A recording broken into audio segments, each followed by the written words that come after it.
You get the D1 official brackets being put out for South Carolina. I think it was D1. I believe I saw. Again, there's too many of these things. We don't even have.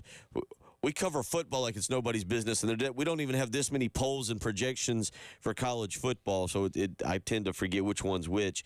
But yesterday, you get some of this stuff coming out, and South Carolina right now projected as a 2 seed in the North Carolina regional. That's where they would be sent, but still a lot of room to move up. And as Jamie Bradford talked about on Monday, you look at it, and with matchup with series against Arkansas this weekend and Kentucky next weekend, 2 top 5 teams. You win those 2 series, you're the one. You transition into having people come here for a regional.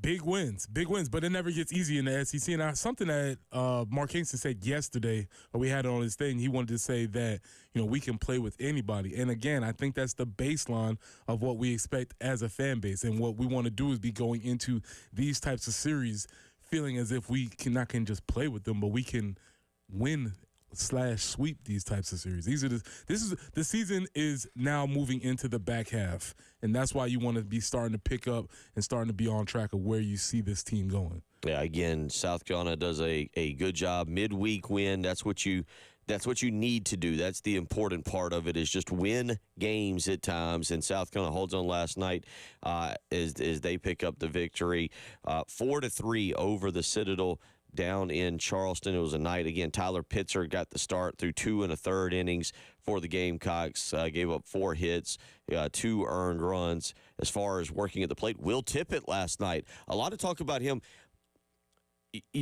You never switch hit. You didn't. But Tippett was trying to be, or was a switcher, trying to be a switch hitter. I'm not sure which. He wasn't doing whatever he was doing. It was not successful. That's why I say was trying to be.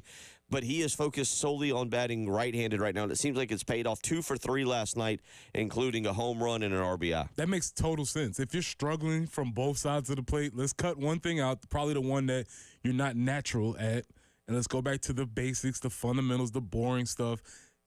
Hit on the right side of the plate. Let's focus on getting the barrel to the ball. All of the simple things you were, and that's going to be a contribution later in the season, because essentially, this is just what it is. They've been playing without that spot in the order, basically. And so if he can start to contribute on the bat, with his bat, that'll be a huge boost to the lineup. You're exactly right about that. He's had a very, very rough season, but has hit the ball better here of late. And it is, I don't want to say it's not interesting, but yeah, you're like, all right, for lack of a better term, you stink at what you're doing. Let's just focus on one thing. We don't need to do that anymore. Right. It's not working. So it's fine. We can come back to that at a later date next year. But right now, we need some contribution. And to be very fair to Will, he's done with the glove. Right. And he's not even expected to be the guy that carries the team offensively. But a couple of base knocks here and there would always help. 803-404-6100. Ethan Petrie last night, 1 for 3. Did have 2 walks, struck out twice as well. Dalton Reeves, not his best night. He had been playing really well. We talked with Jamie Bradford about him on Monday. He was 1 of 4 last night, but left 3 on base. Led the team in guys left on base when he was at bat. That's something that, again, this weekend in this particular series, South Carolina is going to have to get fixed. You can't be leaving guys on base. Speaking of this weekend, last night, Arkansas playing Texas Tech in their game. They got a weird 2-game midweek series. You get a kind of I don't know if Texas Tech would go down as a marquee opponent, Preston Thorne, but last night you get Texas Tech playing Arkansas. They're in Fayetteville. Arkansas had to rally. They were down late in that game, and they rallied and won 9-8. They'll have I believe it's a 5 o'clock Eastern time game later today before coming to Columbia. And again, this is a series that I think will mean a lot more to South Carolina than it will to Arkansas, because if you can take this series, it'll shoot you up the polls a little bit and also help you, again, with that RPI in terms of potentially hosting a regional. I'll be interested to see what they look like coming in. This midweek win sets us up for the expectations of a big series. And so with a big weekend coming up, I'm sure people will be excited. Just a rundown of last night there in college baseball. Texas A&M, number 1 in the country, knocks off Air Force 15-5. Clemson knocked off Charlotte 8-5. Virginia, number 10 Virginia, lost to Old Dominion 7-4. Florida State, number 8 in the country, got thumped by Mercer 13-6. Wake Forest, another midweek team. This goes back. I'm reading off 3 teams. They're all ACC teams, oddly enough, but 3 ACC ranked teams. Number 12, Wake Forest, lost 8-5 last night. And then you had several others that posted wins. West Virginia, East Carolina, Tennessee thumping Bellarmine, I believe, 20-5. Duke with a 2-1 win over Gardner-Webb. Did have a matchup of ranked teams. Coastal Carolina, good job by the Chanticleers last night. They go up to Chapel Hill, and in 10 innings, they knock off North Carolina 5-4. Yeah, the uninformed would probably be like, they lost to Coastal Carolina. Somebody, and they'd be like, oh, actually, they're really good. They're baseball. Yeah, they're phenomenal. And Coastal gets the job done last night, 5-4. Alabama did lose to UAB 5-2 as well. Kentucky, number 3 in the country, took down Louisville 17-13. Several other scores as well. Only no other, what I would label, one other upset. Number 21, Arizona, defeated by Grand Canyon 5-4. 803-404-6100. Let's get out to the Love Chevy phone lines. Gamecock Larry wants to weigh in this morning. Gamecock Larry, how you doing? What's on your mind?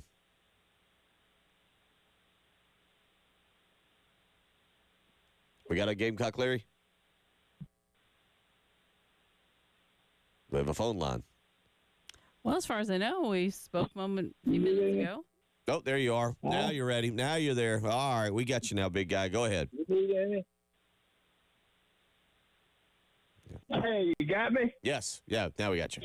Hey, I'm not apologizing for anything I said Monday morning, but I was kind of upset because old Root Hog had called me at 12:30 that Monday morning, ranting and raving about the Gamecock baseball team, and I was kind of upset. I'm not going to take anything back, but I feel a whole lot better now since I looked at everything and Bill explained and all that, and I feel a whole lot better. We ain't as bad off as we think we are, as I thought that we were. I guess I just got to put Bobby Richardson and June Raines and Ray Tanner back, and start going with the new fangled young generations, I guess, and take Kingston coaching and go from there. Number 2, my drag racing team and my motocross come in the top 4. They ain't got the complete scores. I don't understand all that stuff, but they in the top 4 in the first big weekend race. Number 3, I might have told you this before, but I want all the media guys, all the people talking about Coach Dawn Staley, everything you got to say about her, I want you to keep your notes because you're going to need them in about 2 years when Lamont Paris starts winning like Dawn Staley. And let's see, that's about all I got to say, I think. But Bill, I said I was going to talk about you a little bit this morning, but I love you, buddy. I ain't going to talk about you. I love all y'all. Go Gamecock. And we'll be okay in baseball. Oh, yeah, that's what I want to remember. We go sweep one of these 2 teams coming in over the weekend, next weekend. And I would a whole lot rather sweep, I think, Kentucky than I would Arkansas. So let's say we're going to go at least 5-1 in the 2-weekend series coming up. And we maybe go 6-0. Go Gamecocks. Sounds good, buddy. We appreciate you. Good to hear from you this morning. You're listening to Preston Thorne, Bill Gunner, Sheehan Jensen. It's the early game.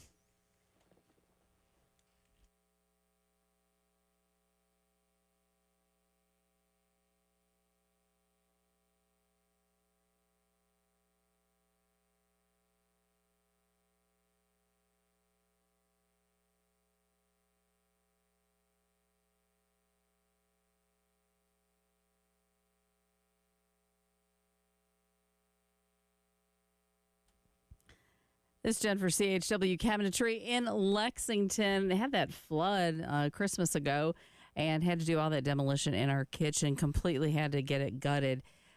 looking for kitchen cabinets, it was not even something I was remotely interested in doing. But visiting CHW Cabinetry in Lexington, they made it a whole bunch better, helped us pull together the entire kitchen as far as the cabinets were concerned and accessories and everything.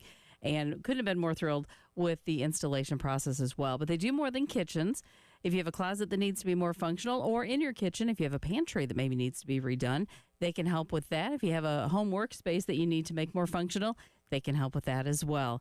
You need to visit chwcabinetry.com or call them today at 803-520-6837. And of course, be sure to tell them Jen Jensen sent you. CHW Cabinetry in Lexington, passion from inspiration to installation.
Good news on your Wednesday morning. No accidents to report, and let's keep it that way.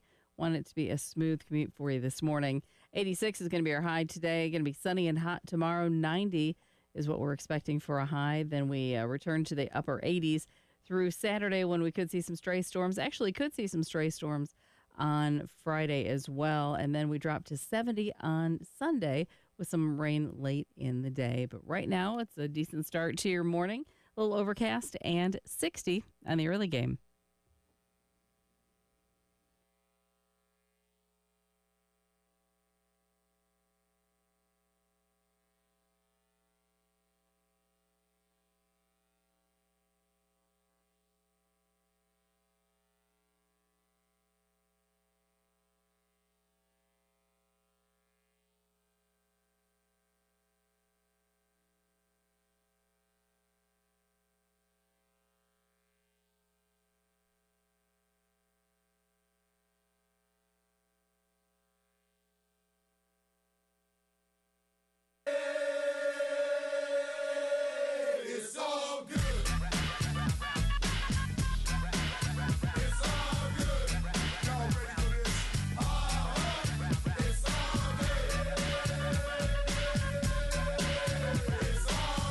theme music for all spring practices?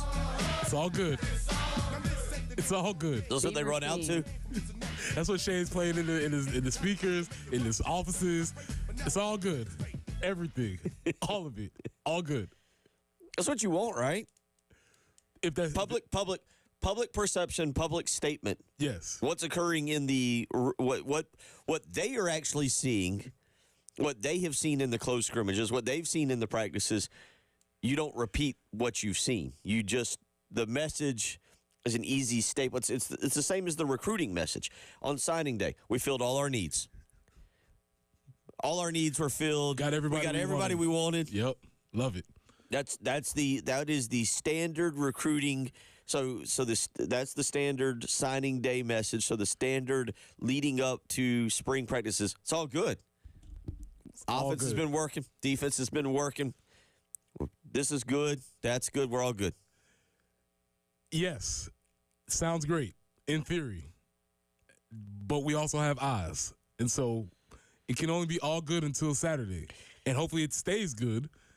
But we all will get a chance to see what is it actually good to this point? Well, it depends. How much stock do you put into a spring game? And yesterday, during his press conference, Shane Beamer talked about how much stock is put into a spring game. Yeah, I'd say it's a combination of both. I'm not one of those guys, Mike, that looks at the spring game and say it doesn't matter, because it does. It's another opportunity to go on the field and compete. It's an opportunity to get better. And some guys, frankly, they step up when the lights come on, if you will, and they're gamers. So there's a 14 practice body of work that obviously we put a whole lot of weight on, but we're not one of those people that just say, hey, let's just throw something out there entertaining and go home. I mean, we're competing, and we want to win. Each particular team does. And I think there's something to the fact that when there's people in the crowd, the lights are on, it's on television, that some guys step up and elevate their games, and really you notice them, and some guys you hopefully don't, but some guys maybe go the other direction. So I think it's a great indicator, and it's so important because, as you guys have heard me say before, we don't get a preseason game in college football, and we don't get a scrimmage against another team. So for a lot of these guys, it'll be the biggest crowd they've ever played in, maybe, and for all of them, it'll be the biggest crowd we play in front of until we do it for real against Old Dominion in August. So it's a great barometer for individuals and how they perform in those situations, without a doubt. I'm going to go back on what's going to be my new soapbox. The bowl game, unless you're in a massive bowl game now or the playoff, the bowl game is your spring game. I mean, that's really what it is. I know that, there was, I think, 12 early enrollees, and, okay, they didn't get to play in the bowl game. But the bowl game is essentially your spring game now, because you can do things. Winning a bowl game is becoming less and less relevant to the fan base, I believe. Like winning the bowl game. There are certain instances where it matters, but that's playing the bowl game matters less. Winning the bowl game still matters because you can add it onto your record.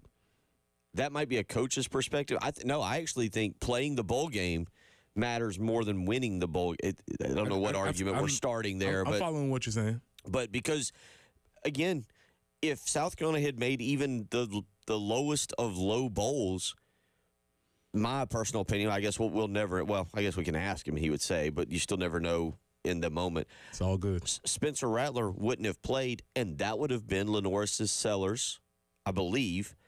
Again, I think there was some red shirt rules there with it, but he likely is able to play, and therefore that's his essential spring game, as opposed to this. And that game, you're going against another opponent.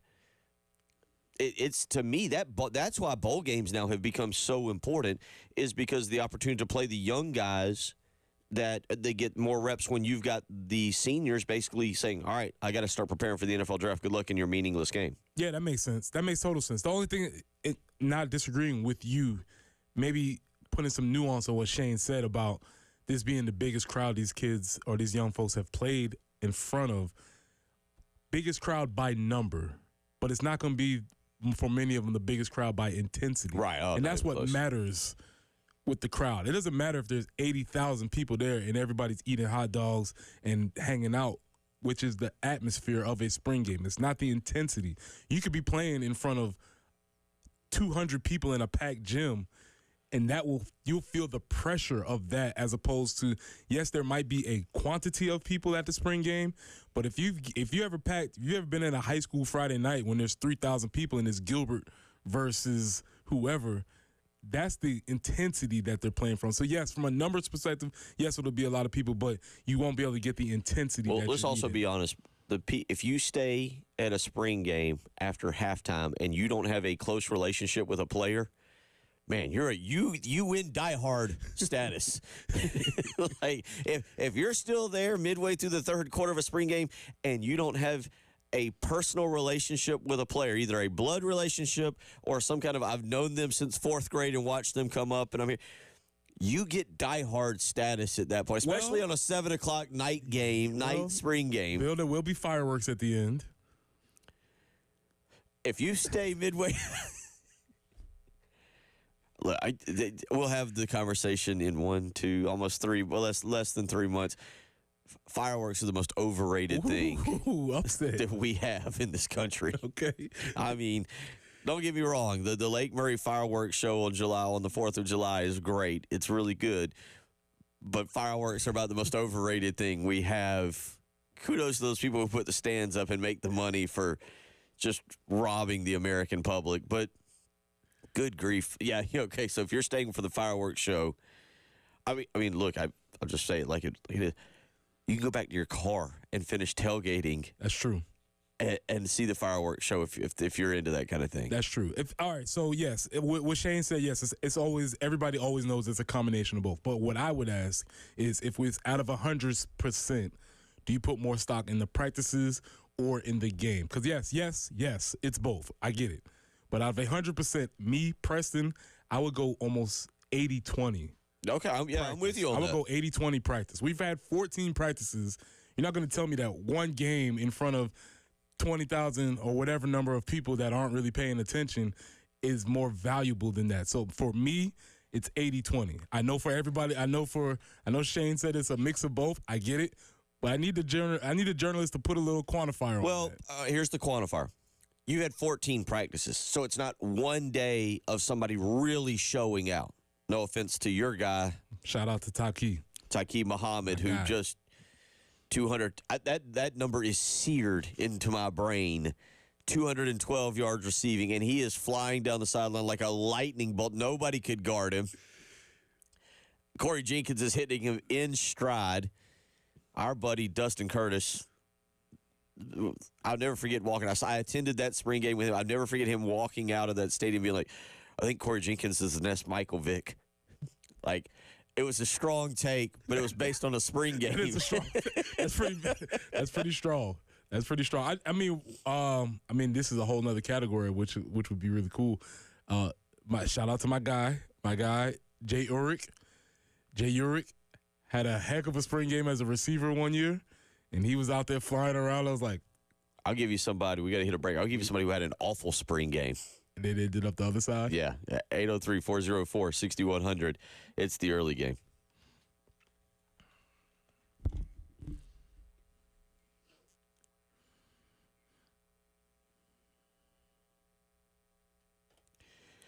Bill Gunner for AAA Heating and Air. I tell you what, now we're getting into the summer. I believe we got some high 80 days coming up, and then we go actually back into like the mid-60s. That heating and air unit is still getting a workout. And if yours has been acting up a little bit, you don't want it acting up as we get into those June, July, and August summer months. It's time for you to at least get an estimate on how much a new unit would cost. And with AAA Heating and Air, you can get a free estimate. Just give them a phone call today. 803-677-1500. Again, that's 803-677-1500. You can beat the seasons with AAA Heating and Air in the South Carolina Midlands. Again, get a free replacement estimate today. And if you're worried about cost, don't be. Again, they're guaranteed financing options. Comfort is always within your budget. And again, they have the new 12 months, no payments or interest in 2024. Call AAA Heating and Air today. Tell them Bill Gunner sent you. 803-677-1500.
And we don't really have any accidents to speak of right now, and we are not complaining. And we're looking for a nice day today, potentially a high of 86 under cloudy conditions. Sunny and hot tomorrow, 90 should be the high, and maybe some stray storms kicking in for the weekend, really.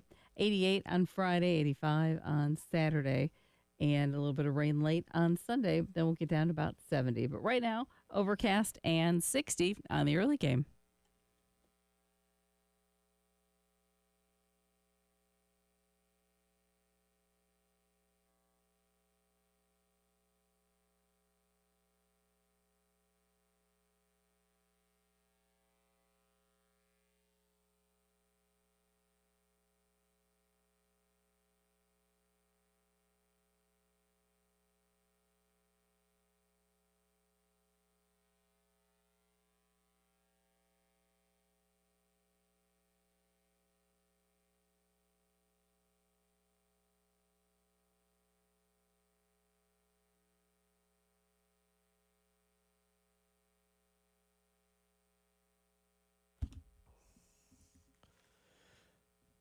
Reminder, coming up in about an hour and 25 minutes, we got a special guest coming in that has a huge announcement. He'll be here live in studio. You're going to want to make sure you tune in at 8 a.m. this morning for a huge announcement. A special guest has absolutely, just to put any rumors to it, nothing to do with the radio station. Yeah. We've, I know, I disappointed some people who said, oh, is Bill leaving? And I said, no. So, but you still want to listen.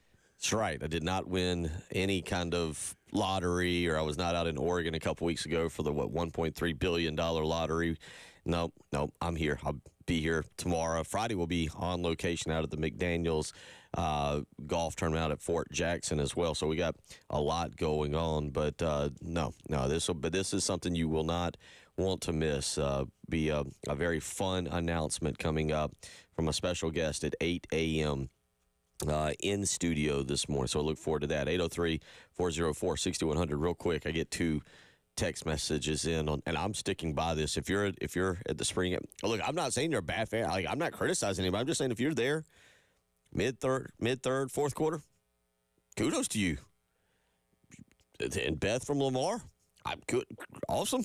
She says people who leave games early are quitters.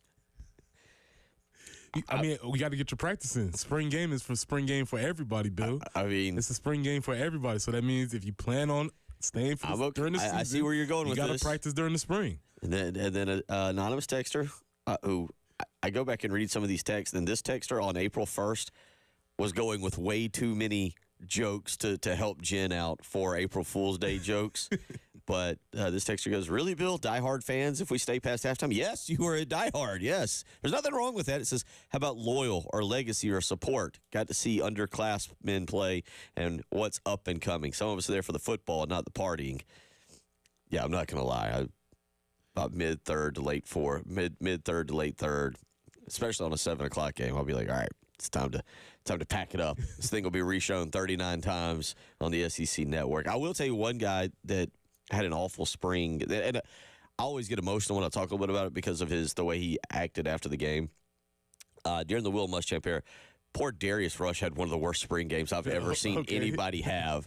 It was when he was playing wide receiver, and he dropped everything and looked awful at wide receiver. And I'll never forget, I had my son Austin with me, and we were leaving the stadium, and we ran into Darius, and he just, you could tell. He knew it. I mean, you know it if you have a bad game. But he took time out. He didn't. He wanted anything but to spend time talking to a fan, especially I think at that time Austin was like 6 or 7, 5, 6, 7. And Darius talked to him.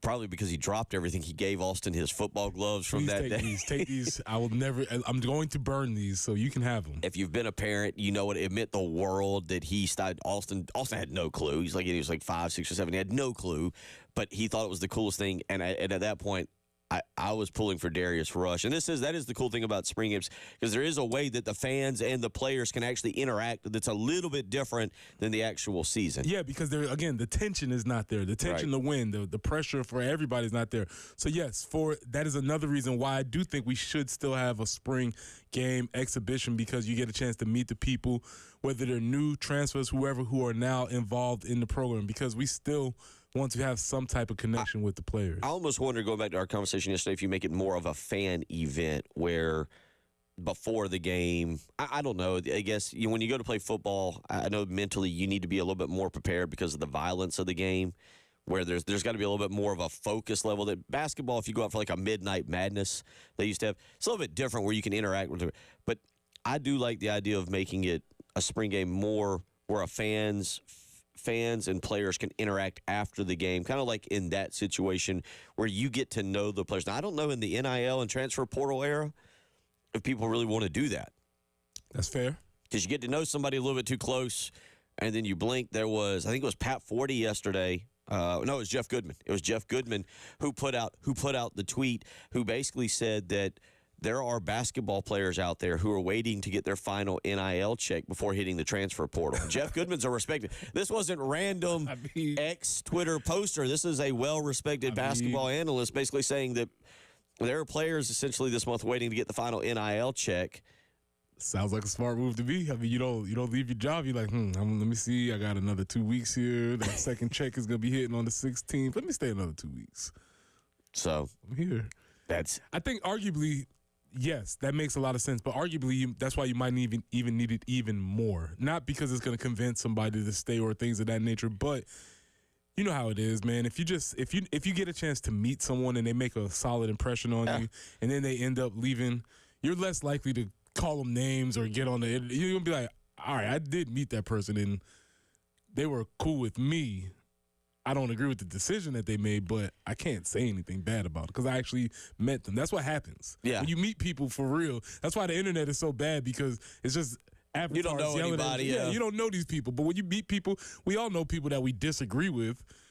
But when it's just an avatar, it's a lot easier to be, nasty and unfriendly towards them. So I think you probably need a little bit more of that, more ways that you can get connections to folks. I like the idea of making it a festival type day almost, where you maybe have 2 or 3. It doesn't have to be big name bands or anything, but a few bands out there that are really playing and have a little bit more interaction with the players and the fans, and then you can go into the stadium. And if you wanted to do something like Mississippi did, where they had tug of war, they had a hot dog eating contest, they did 7-on-7 drills, dunk contest. They had a dunk contest. I'm okay with that because Scott weighs in and says, I don't care about the spring game.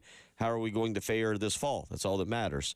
And there is an element of, you do watch the spring game and be like, oh, that guy looks pretty good. Although I'll say, unfortunately, in your defense, was there ever a defensive lineman that we came out of the spring game like, wow, look at that? Because not a whole lot of holding gets called to begin with. 2, the quarterbacks are kind of off limits. It's hard for a defensive lineman to really show out and get all the love. I was also just thinking when you were talking about Darius Rush having a bad game because he dropped things, like, people would notice that. I could have a bad game at nose guard and nobody would know. The offensive line gets all the praise. Nobody would know. They'd be like, man, did you see that Preston got reached 3 times in one drive? Nobody would know or care. So that's always how it is in those different positions. Listen, man, the spring game is an exhibition. Again, this is something that was created. I would love to do the history of spring games. Who was the brilliant coach that came up with this idea to make this into a thing? Because there wasn't a spring game. Before that, there probably wasn't even spring practice. So all these things are evolving, and we're at another evolving point of what the spring game is. We've made it into something different than what it started, and that's fine because things keep evolving. You got an answer? This is from Ivan Mazel. Mm-hmm. I don't know solid source. It basically says in 1893. C.A. McGee or something. Yeah, it was like California challenged. I got to go back. It's a long article. It says in the fall of 1891, California, which had been playing football since 1883, usually in the spring, challenged the new university across the San Francisco Bay and Palo Alto to a game. So I guess California and Stanford played in 1891 in the spring. Yeah. I'm sure somebody died because that's what happens a lot in the 1890s. Auburn, Georgia played their first game on Saturday, February 20th of 1892. I'm sure somebody died also. 1890s, there was a duel and somebody died. 803-404-6100. Meet you at the spring game. 10 paces. That is true. They had that outside. Yes, Georgia and Auburn fans, South. 803-404-6100. We'll have a special edition of Start, Bench, Cut, Transfer Portal edition you want to get into a little bit. I just got questions. Just have questions. We get into that. 803-404-6100. It's the early game.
Yeah, I think always with the portal being open, you have to look at how you can make your team better, and that's my job as the head coach. If there's someone that fits what we're about on the field and off the field, it's my job as the head coach to try and get them in here into our program.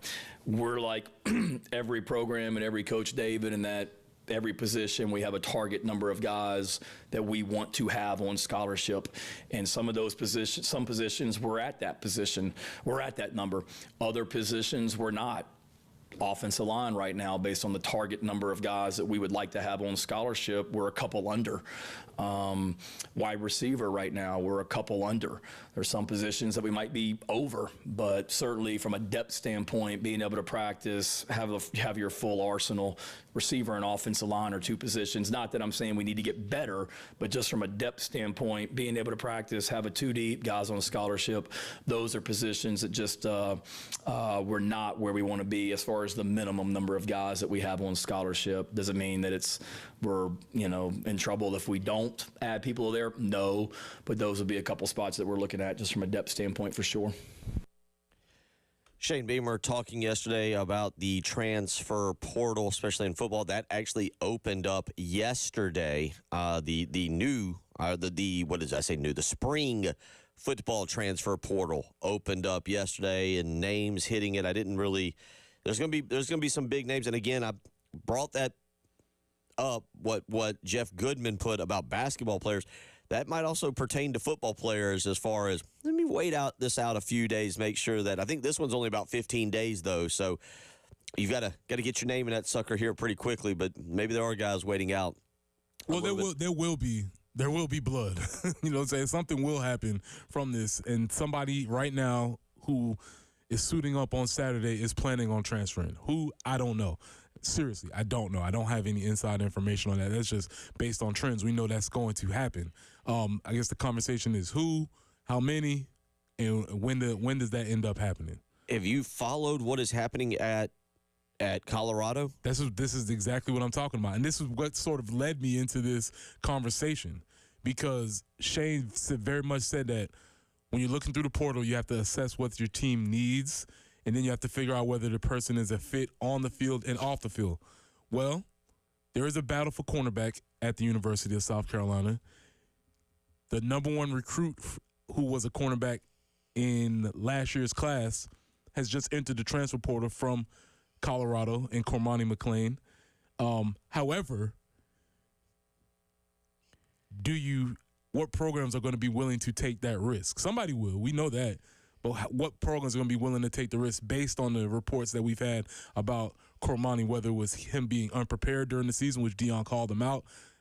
There's reports that his grades are not very good, so that was part of the reason. A lot of things swirling around. However, we know this kid at one time was a really good cornerback. He is a good cornerback. The thing is does he want to be a great cornerback? That's a better question. He is a good cornerback. Is he willing to put in the work? Because, Preston, you know this at the collegiate level, you've seen good players come in that just live off of the recruiting hype and never kind of get up to what they should be. And that's the question with Cormani McClain. So you've got the question here of what is most important in the transfer portal? Fit, talent, or need? What's the most important thing? I don't know. I would love to see how people prioritize this. Is it based on, is he a fit for the program, whether that's on the field or more specifically off the field? Do you just want to get the most talented person and bring them into your program because maybe it's just going to be a one-year deal anyway and we need to seize up a hole in our roster? Or do you feel like you need to fill out specific needs that you're going for in your program? Me personally, I'm taking fit. Because if I'm trying to build something, I don't want to bring somebody in here that's going to blow this thing up based upon their attitudes on or off the field. I'm not even saying, let's just say everybody's above board, no criminal activity, they're not going to get in trouble off the field. I'm just saying, what type of locker room person are they? How do we figure that out?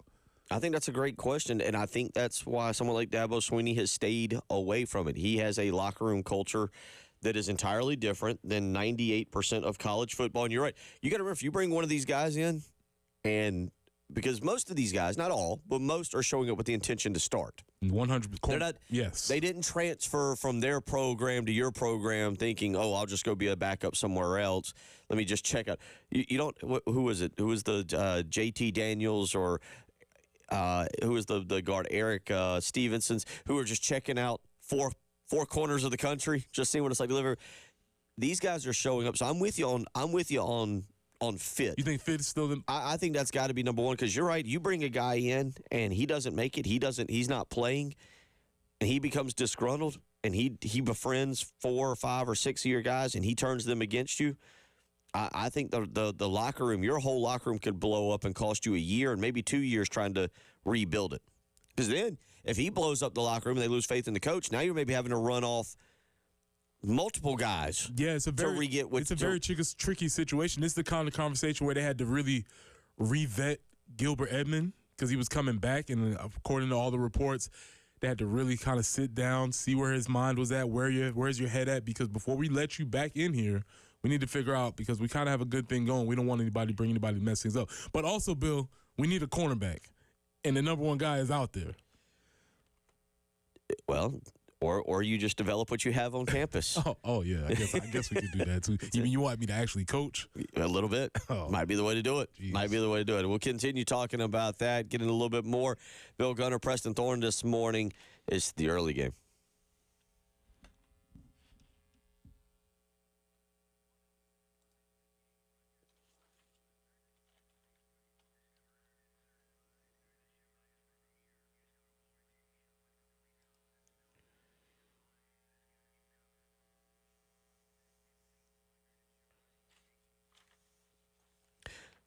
Bill Gunner for Corley Pool Solutions. They believe in providing the absolute highest quality swimming pool service at the most affordable price to you and your family, and that also means flat rate pricing, including all of the chemicals. That's right. If you call Corley Pool Solutions today and line up your maintenance package, which you need to do, summer is coming, you want that pool nice and clean, and Corley Pool Solutions stays extremely busy. You want to call today and get your maintenance package lined up, and you also want to know what you're paying for. Well, again, that's flat rate pricing, including all of the chemicals. Call Tracy Corley today, 803-445-8109, and line up that appointment. Corley Pool Solutions, they know routine pool maintenance is critical to the daily operation of your pool and the long-term operation of your pool systems. That's why they're there to help maintain your pool and have it ready to use this summer on a hot day when you come home ready to jump in. So call Corley Pool Solutions today, 803-445-8109.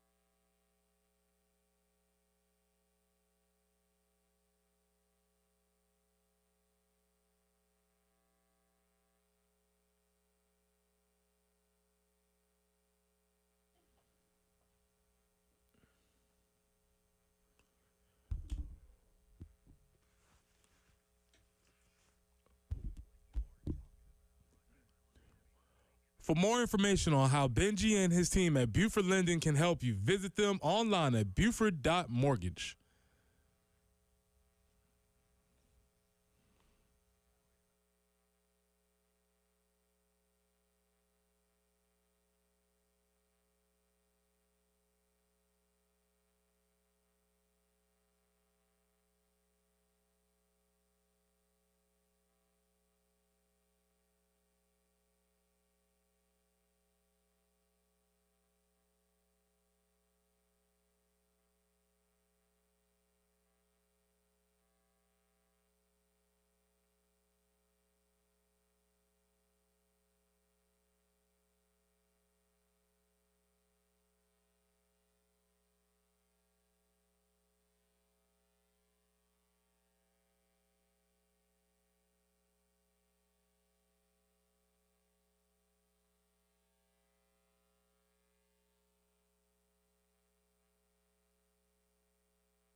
We do have one accident to let you know about this morning in Lexington, Old Cherokee Road at Wise Ferry.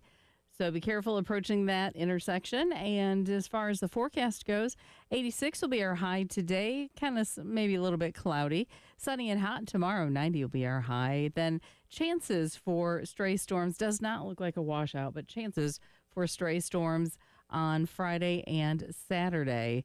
Highs both days in the mid to upper 80s. Right now, though, it is a little bit overcast and 60 on the early game.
Two to Tippett, swinging a deep drive in the air, left field.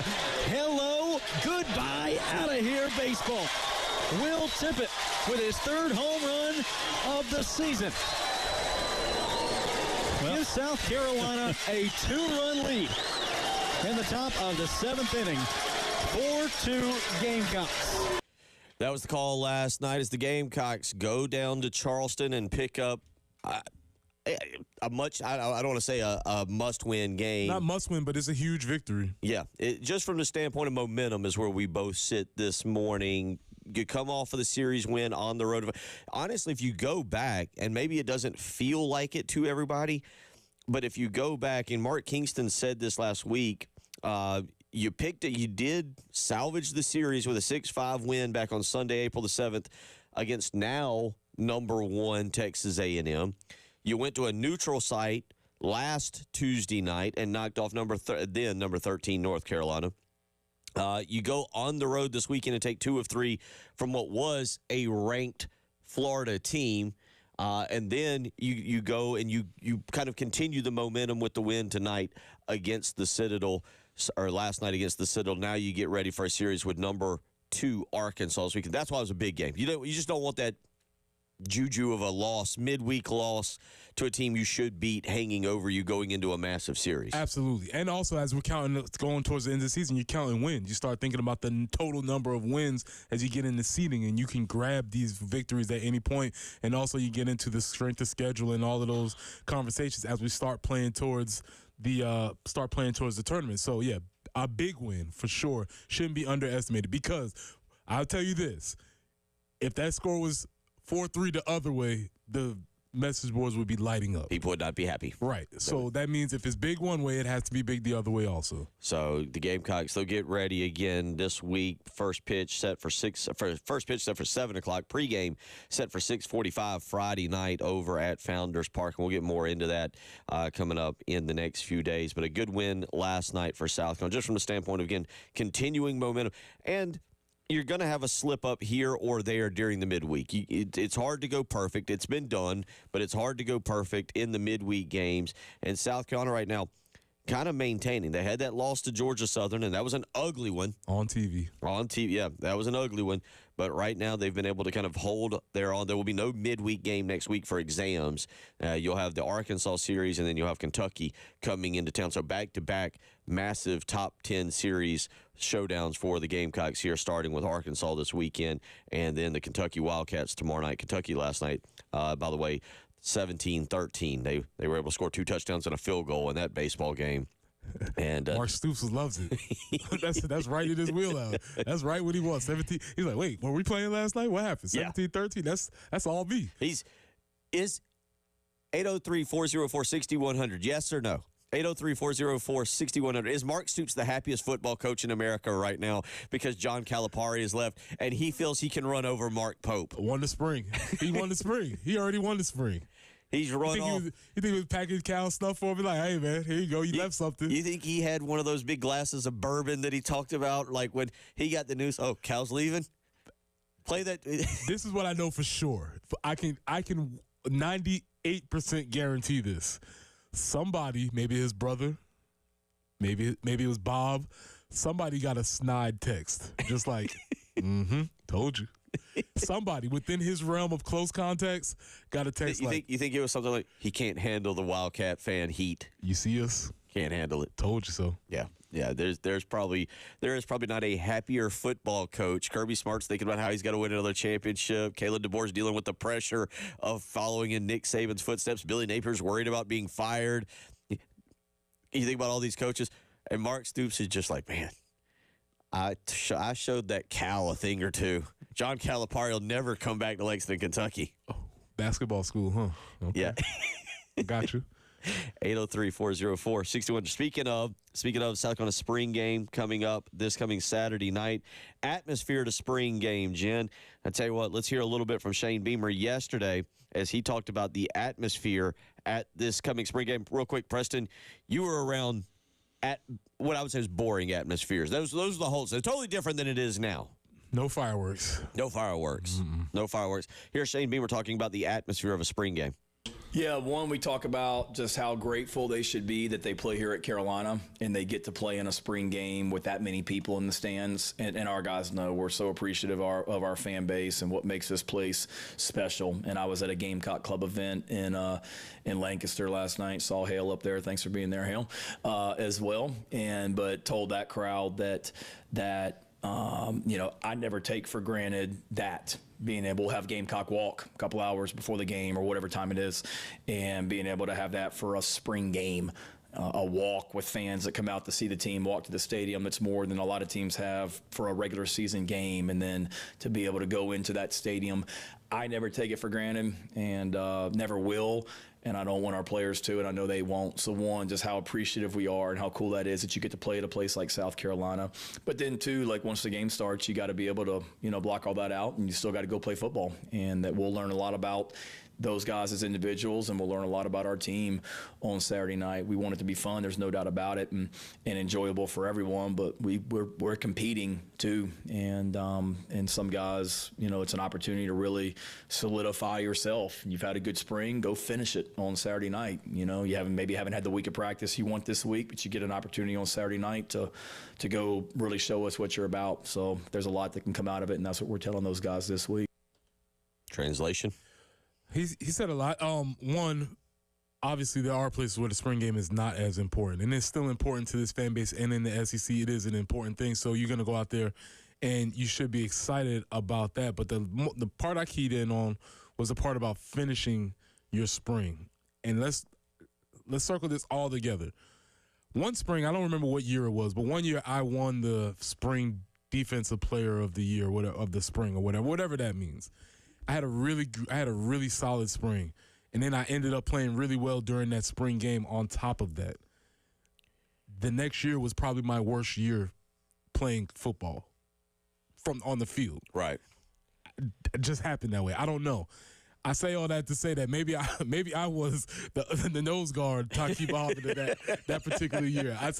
And so yes, you can finish out the spring, but then things change over the summer too. So you just want to focus on finishing and doing what you're doing now. Get a chance. If you've already been having a good spring, you can finish it, as he says. I don't think you can turn it around. If you haven't had a good spring, just having a good game here does not change your performance. But you can finish it and maybe show that it was not a fluke. I do wonder something that we brought up, and okay, Will Muschamp did not do much good here. Mm-hmm. But that spring game concept that he had of maybe playing it on Saturday and coming back the following week for 2 practices. That was a great idea. Like that, I wonder if that's something that you consider now. Shane, Coach Beamer talked about previously the problems of being a head coach, trying to schedule a spring game at the University of South Carolina with the Heritage one weekend and the Masters one weekend. And finals coming behind that. It's a lot. It's tough. But I do, in a perfect world, I really like that idea that Will Muschamp had. That way you can use it to kind of come back and correct whatever it is might have. Because you're right, 14 practices outweigh one great performance showing up on Saturday night. You've seen what you've seen from these guys. I would say, maybe there's a freshman or two you don't know what's going to happen when they get under the lights. But the bottom line is you've got a good feel for right now where they have a good feel. Regardless of what he says publicly, they have a good feel for what they've got and what they're going to have to go and get in the portal. Yeah, you know who's done what, whose limitations that probably are not going to be able to meet your expectations at this point. You just want to see if, like you said, under the lights, do things change slightly? Is somebody, quote unquote, a gamer? That might be a thing.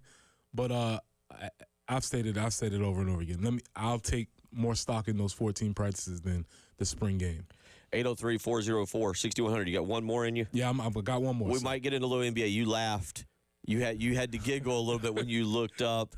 It was an interesting battle. Normally we don't talk a lot of NBA, but last night LeBron and Zion meeting off in a play-in game. Lakers won. We'll save you the suspense. Lakers won, but it was interesting, and Zion was phenomenal. And then when was needed most, was injured. I don't know how to weigh in on that right now. We'll get some of Preston's take as well. And is the Warriors dynasty over? Is it done? It's a wrap. We'll get it. We'll get some thoughts on that as well. Reminder, coming up in about 50 minutes, we got a special guest. We got a huge announcement you're not going to want to miss. Make sure you get everything done that you need to do over the next 50 minutes. You're going to want to be tuned in at 8 a.m. this morning when a special guest arrives in studio to make a monster announcement. You're listening to the early game.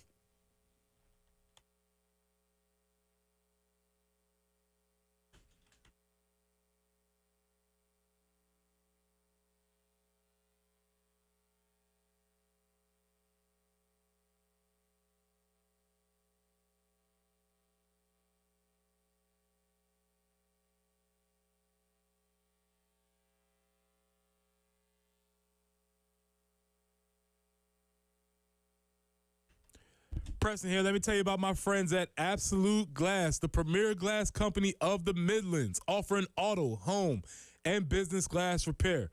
So if your glass is damaged, shattered, cracked, or broken, they can handle the job. If it's a cracked windshield, that's no problem. They'll come out to your location and replace it for you, usually for free, and they'll work directly with your insurance company to take away the headache.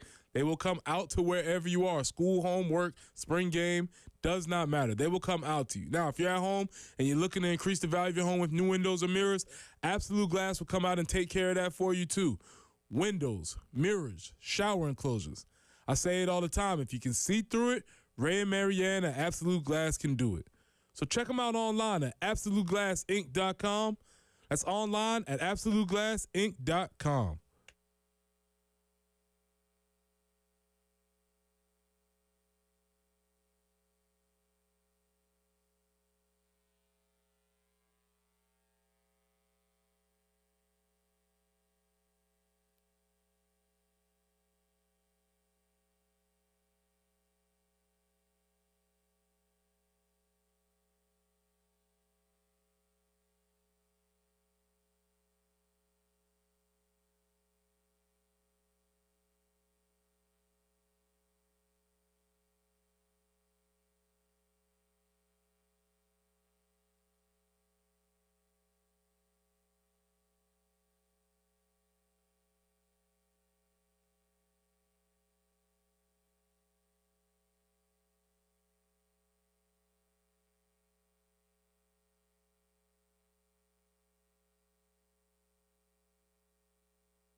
And it looks like we're still working that earlier tie-up in Lexington, Old Cherokee Road at Wise Ferry. And as far as the forecast goes, still going to be pretty nice and warm this week. 86 for the high today, under cloudy skies, sunny and hot tomorrow, 90. Some stray storms, those possibilities come in. Certainly doesn't appear to be washouts, but stray storms possible Friday and Saturday. 88 for the high Friday, 85 on Saturday. It is overcast, and it's 60 on the early game.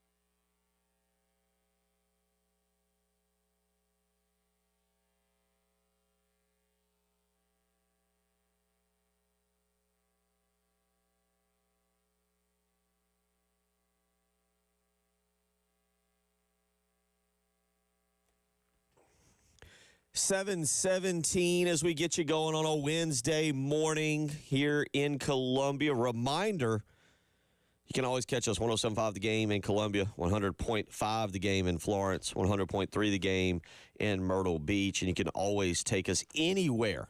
Vegas, Germany, South Africa, Florida, wherever. Just download the 107.5 The Game app in your app store. And this morning, this might be more important than ever. Listen closely to what I'm about to say. You can stream us live on the Game TV on YouTube. Now, I know sometimes people get a little confused on how to do that. It's a little confusing. I always type in 107.5 The Game TV and then type in YouTube in the Google search, and it pulls it up. The actual address is at the Game TV Radio. Okay, yeah. I know the Google searches, though, get a little funny, get a little crazy, but you can do that. And I'm telling you, 8 o'clock this morning, you can either want to tune in there on the live stream, or you're going to want to be listening here as we have a special guest coming in to make a major announcement. We're really excited about that and look forward to sharing that with you. So that is about 42 minutes away, and we will have that. Make sure you tell your friends, your buddies. Trust me, they'll want to be tuned in. Everybody will want to be tuned in this morning at 8 a.m.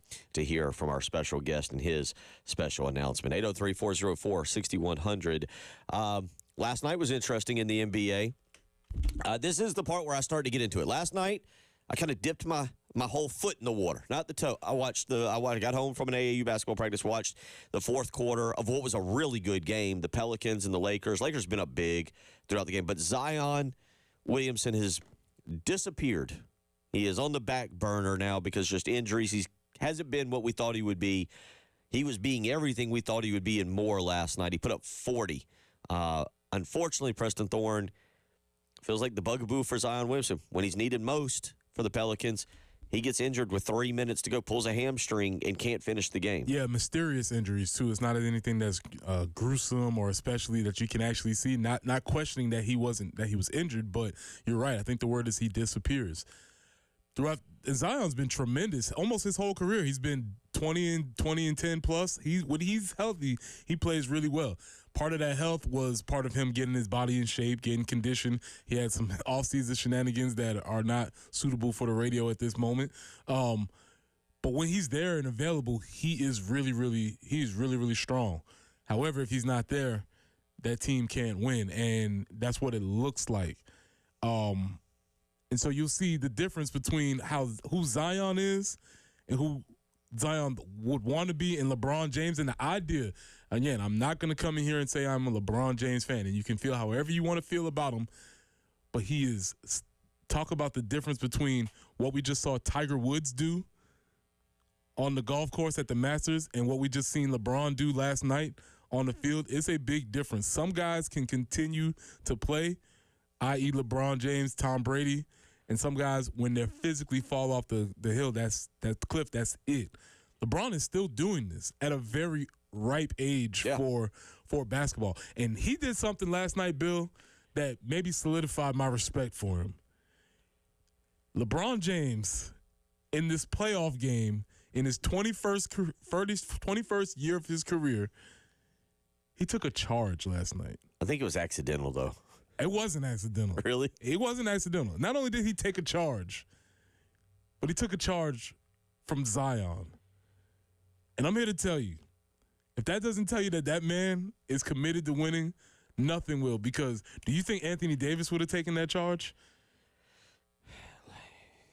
No, I don't think so. Absolutely not. He would have found a way to not take that. Or if he did take that charge, he would have broken half. Right. Right? We would have to literally pick his body up in pieces after he broke. He took the charge at his old age, got up, and continued playing. And so I said, nothing but respect for him. The Lakers are about to run into the Nuggets.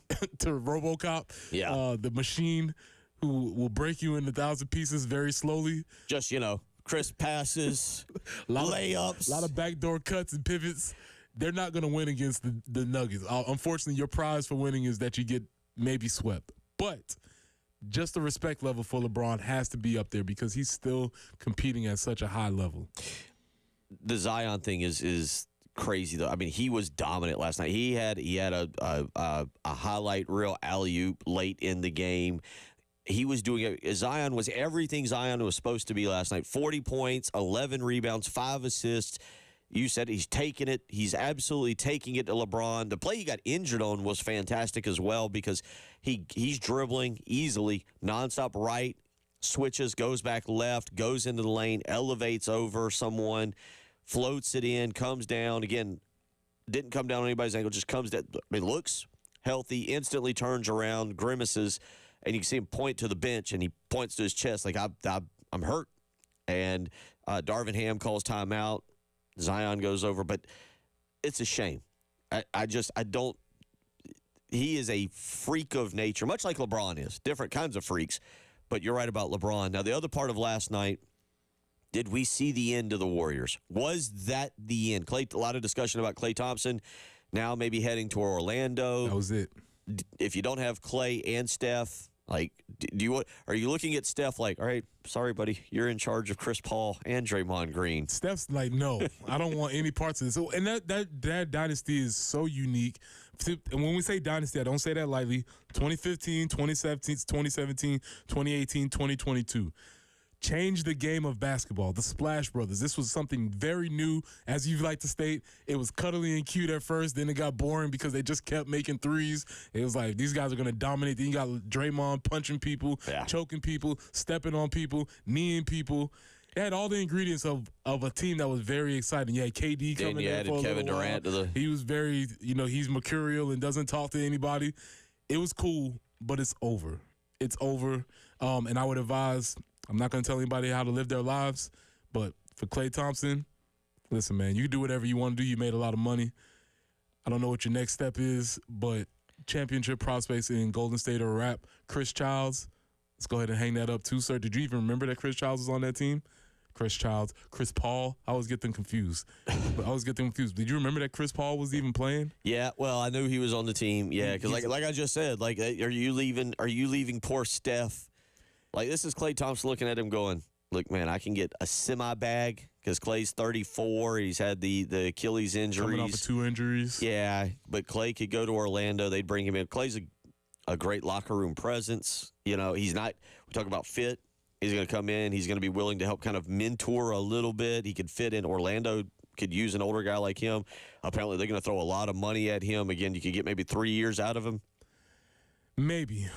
But – what system does he work in? He was so good in that system of catch and shoot and not having to really carry the burden. I mean, Klay was tremendous. And, Steph was tremendous. Steph is one of the best players to ever play the game of basketball. But without that mix, I don't know if it works. And I think we saw it fall apart when Draymond got kicked out of a game early and you saw Steph was basically very emotional. I think he knew that this was over. This thing that they create. Steve Kerr's on the back end of his career. His back hurts. It's just you not. Can see it has a last. I knew enough. I was around enough to understand the last dance in the Bulls. This has the last dance. I will say this for Steph Curry. Do you know how old Steph Curry is? He could be 25 in my mind. Yes. I feel like he's been in the league a long time. He's been 10 plus years, so he's 30-ish, 32. 36. Yeah. See, I wouldn't. And we he's forget so that because I saw him I feel like in my adult life, I saw him play for Davidson against South Carolina in an NIT game here. And, you know, you knew then, you were like, all right, you got to go see this guy. This guy is going to be, he's 30, he'll be 37 at the end of next year. His birthday is March 14th. He's 36. Like, yeah, he could, and Steph is a guy, he's done some television. He's got that golf, you know, he participates, he might even shoot. I mean, Steph could chase being on the PGA Tour. That's getting watered down with Liv, so who knows, maybe he wants to. The guy's got other stuff he can do after basketball. He's not going to be sitting around trying to figure out. You do wonder if Clay walks away, if Steph doesn't go, I give you one more year, kind of a farewell tour. Draymond's been dipping his feet in the commentating world. He wants to get more into that. He does a podcast. He does a podcast every week. I just wonder how interested everybody does a podcast during the game where he gets ejected, which was a wild thing. Straight to the showers, to the microphone. Yeah, I just wonder how invested everybody is going to be. Like I said, Steve Kerr's older. His back hurts. He just signed an extension. Do I want to do this? I wonder. I do wonder. And then the big overall question is, how do you feel when a dynasty? We just watched. We've now watched the dismantling of the New England Patriots. Mm-hmm. That's over. It's over. I don't know when they're coming back. This feels very similar now. I will say Curry. Well, I should say the other part of this was a great article on ESPN not too long ago about the pieces in place for Golden State to make another run, and Jonathan Kuminga and a few other players that they have. And the problem was they couldn't get playing time because you had Green and Curry and Thompson snatching up all the playing time. It's going to be interesting. The Warriors might not fall off, but they're not going to keep up with right now. If you can keep the Timberwolves together, if you can keep the Nuggets together, the Thunder's got a young team that's really good. It can happen. You know, the Spurs went through something like this when they had that last gasp with Kawhi, where Kawhi was the focus of the team instead of the big three that they had. But is Kuminga Kawhi? No. I don't think so, right? So it just feels as if that might have been the last gasp and I repeat, for a dynasty. 4 championships, 2015, 2017, 2018, 2022, missed one by inches. One of the greatest players, paradigm shifting, Steph Curry. A very interesting player in Draymond Green. Klay Thompson's a space cadet. That's why we love him. You know, he's kind of out there. Yeah. Very interesting guy. They had some interesting characters, but I just think it's a wrap. 803-404-6100. Reminder, big announcement coming up from a special guest here in about 32 minutes. You got to get out of here. I'm out of here. Off to Aiken. If you see me on I-20, holla at us. Be safe traveling. You're listening to Bill Gunner. Preston Thorne will be back tomorrow. We'll get more into a little bit of the NBA playoffs as well as a few other things. You're listening to the early game.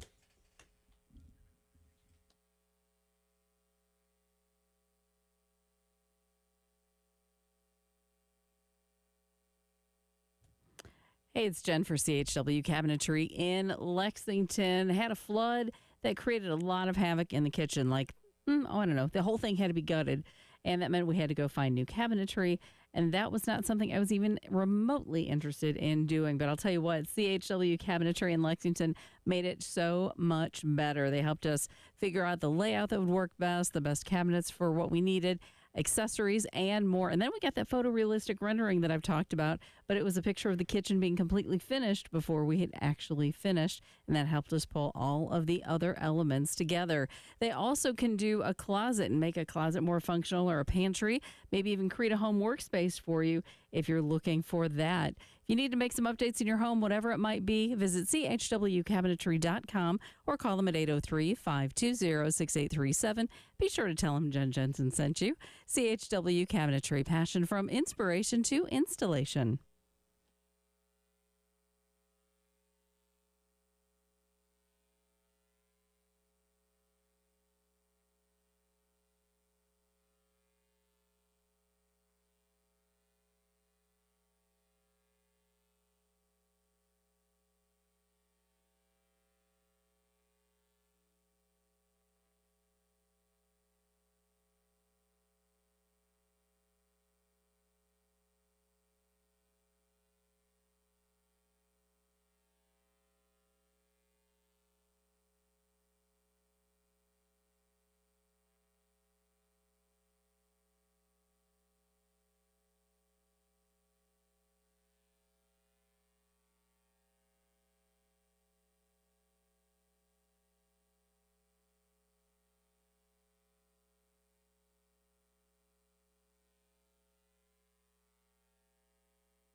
And as far as accidents are concerned, still working the earlier tie-up in Lexington, Old Cherokee Road at Wise Ferry. Also, Spears Creek Church Road at Two Notch Road, a multi-car accident there. So allow a little extra time if you got to pass through that area. Spool Wheel Road at Augusta Highway, also you'll find a slowdown. 86 for the high today, 90 tomorrow, 88 on Friday. Right now, 60 on the early game.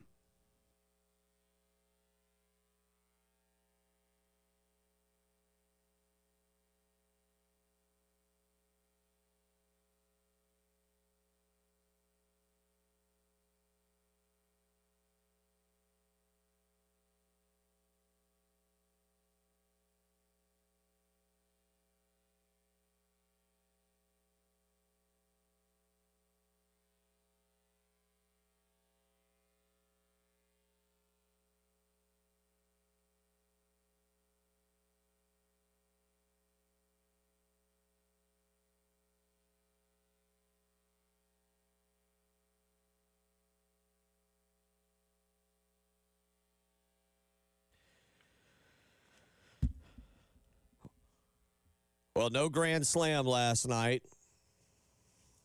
So guess what? The Palmetto Citizens FCU Grand Slam giveaway, more money is added to the pot. Right now, the pot, $925. You can register to win all the cash in the pot. Go to 1075thegame.com and register. It's the Palmetto Citizens FCU Grand Slam giveaway. Every game, $25 is added to the pot. No Grand Slams this year. Right now, if you sign up, you could win up to $925. If a Gamecock hitter rips a Grand Slam home run in a game, you win all the cash in the pot. Just go to 1075thegame.com and go ahead and get registered. Again, it's the Palmetto Citizens FCU Grand Slam giveaway. 803-404-6100. Again, reminder, we got a huge announcement. A special guest is coming in studio to make a big announcement at 8 a.m. this morning. You won't want to miss that. You can go to our live stream if you want to watch it live, or you can listen, of course, 107.5 The Game, 100.5 The Game in Florence, 100.3 The Game in Myrtle Beach. And again, you can go to the Game TV Radio. That is the official way to watch on YouTube.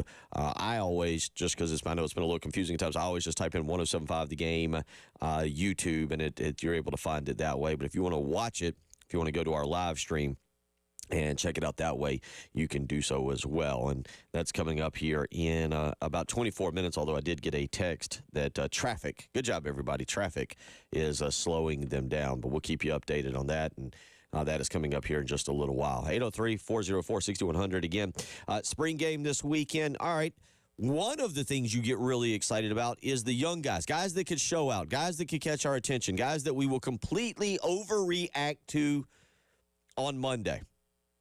Guys that you will go back to your tailgate, players that you will go back to your tailgate and get really fired up with Saturday night and think that that person is probably a Heisman candidate, and there's nobody who can tell you different. Well, Shane Beamer yesterday talked about guys who could show out this coming Saturday. Here are some of the guys he mentioned. Man. You'll see all those running backs. Obviously, Rocket's out right now, but Jawarn Howe, DJ Braswell, Oscar Attaway, really good opportunity for those guys, new guys, to show what they can do, and they're excited about that as well. Torricelli Simpkins on the offensive line is a guy that probably wasn't very heralded when he came here. We knew we were getting a really good player, but I think he's had a really good spring as well. I know he has. Gerald Kilgore, Jalen's brother, has done some really good things in that transfer group. Where there's no question we're better and we're deeper, we're better, and we're more athletic at linebacker, and that's because of who we returned, Debo and Bam, but then being able to add Wendell Gregory, Fred Johnson, Bengali Kamara, and Demetrius Knight. Like, that's a really fun group to watch compete on the practice field. So I could go on and on at all positions that I'm excited about.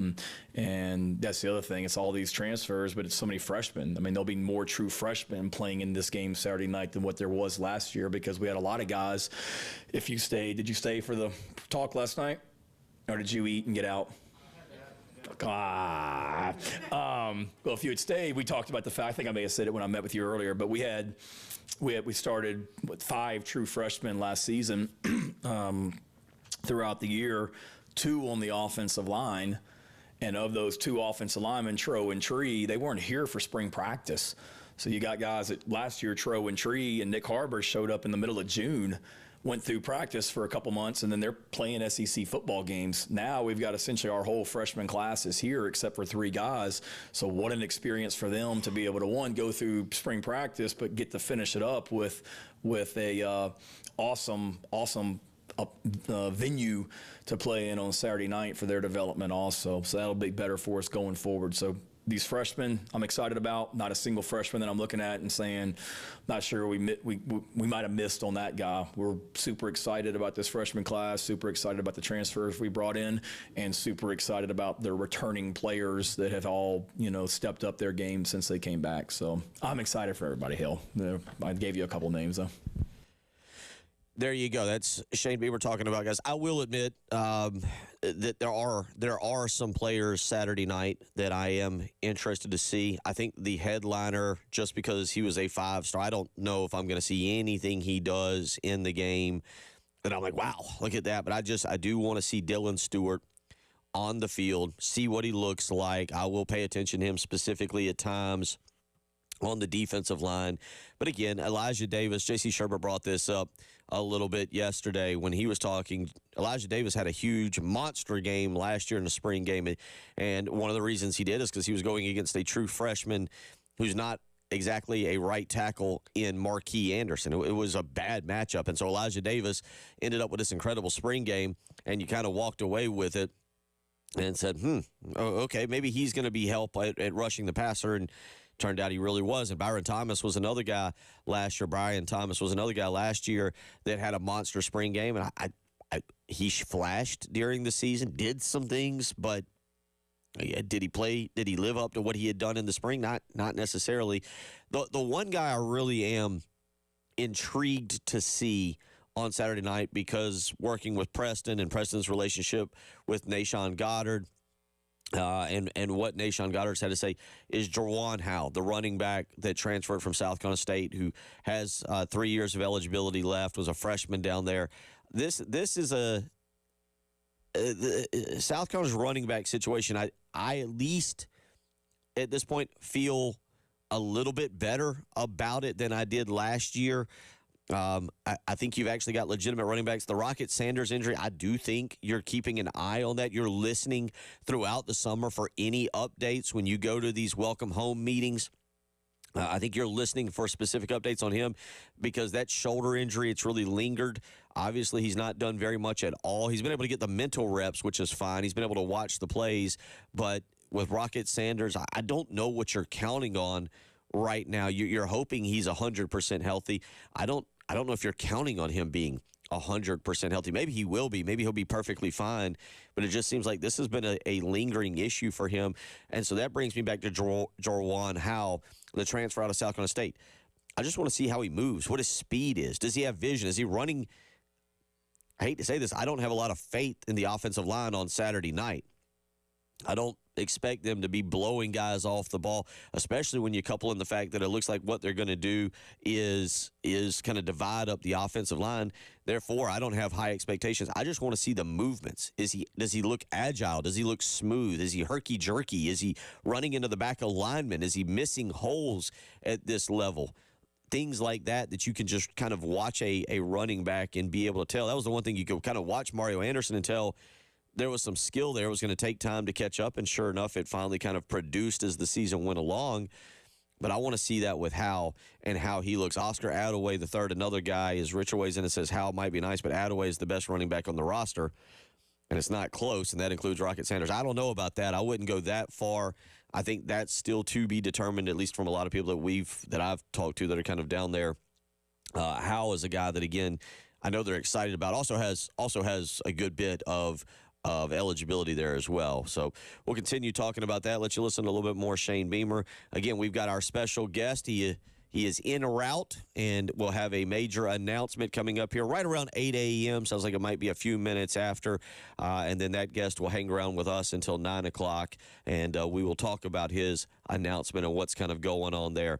803-404-6100 is how we roll along this morning. You're listening to Bill Gunner. Preston Thorne is head off to Aiken. Jen Jensen is here with us. It is the early game.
Bill Gunner for Mid-State Roofing. I'm sure coming up here in the near future, we will have a lot of rain on our hands, and the question will be, is your roof ready for it? If not, well, you know what? Doesn't matter. You need to go ahead and call Mid-State Roofing right now. 24 hours a day, 7 days a week. Mid-State Roofing is ready to help you. If you give them a call, 803-356-1919, you either speak with an on-call technician or with a Mid-State Roofing employee, and they'll be ready to get you in a maintenance contract to make sure that roof is indeed ready for these summer thunderstorms that we have coming up. Let me tell you, Mid-State Roofing for nearly 30 years has been the leader in the roofing and waterproofing industry, and they're ready to help you, whether it's here in Columbia, whether it's Florence, whether it's Myrtle Beach, or whether it's somewhere you're listening on the 107.5 The Game app this morning.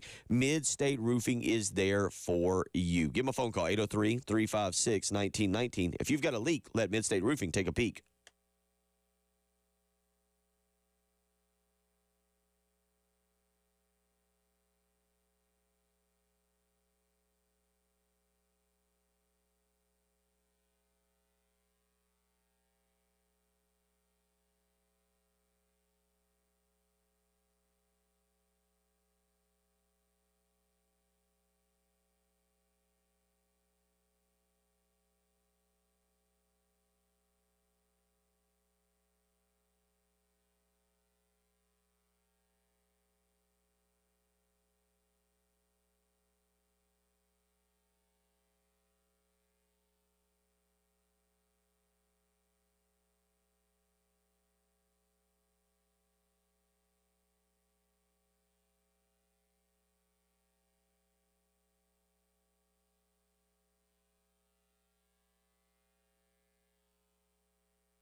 7:48 as we get you going here on your Wednesday morning. Reminder of our announcement coming up here in about 12, roughly. Traffic.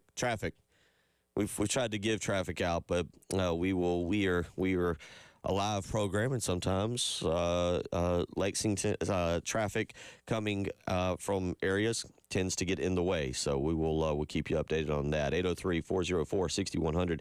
Do want to tell you about the Ecton Law Firm. If you've got issues, not traffic issues, if you've got tax issues, contact the Ecton Law Firm. Now, I know tax season is technically over, but some of you probably filed an extension.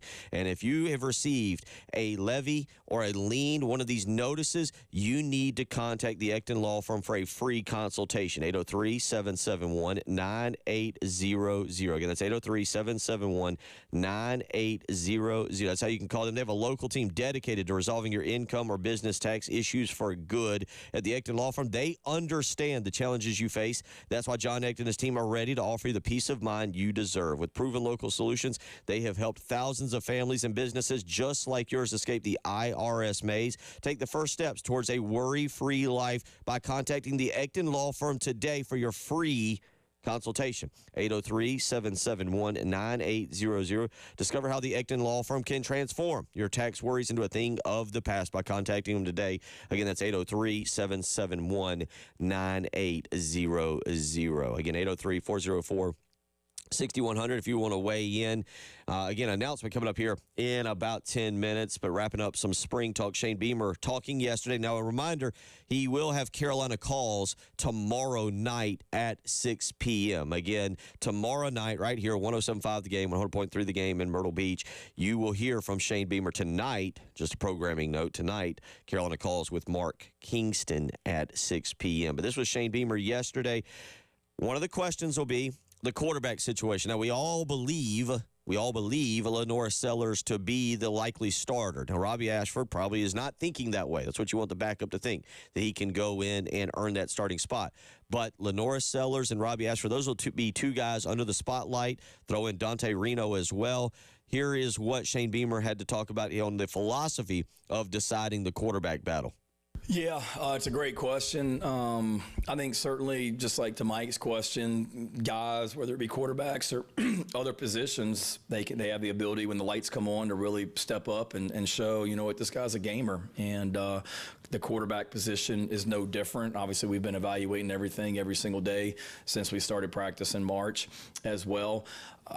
As far as naming one and where we are, you know, whatever we do, our players know that competition's a core value, so we will continue to compete at every single position through the summertime, through the month of August, preseason camp. You know, we got guys that are returning starters like Debo Williams, but Debo knows he has to compete every day to continue to be the starting linebacker here at South Carolina. Nicky Manwari, DQ Smith, whoever, Tonka, TJ.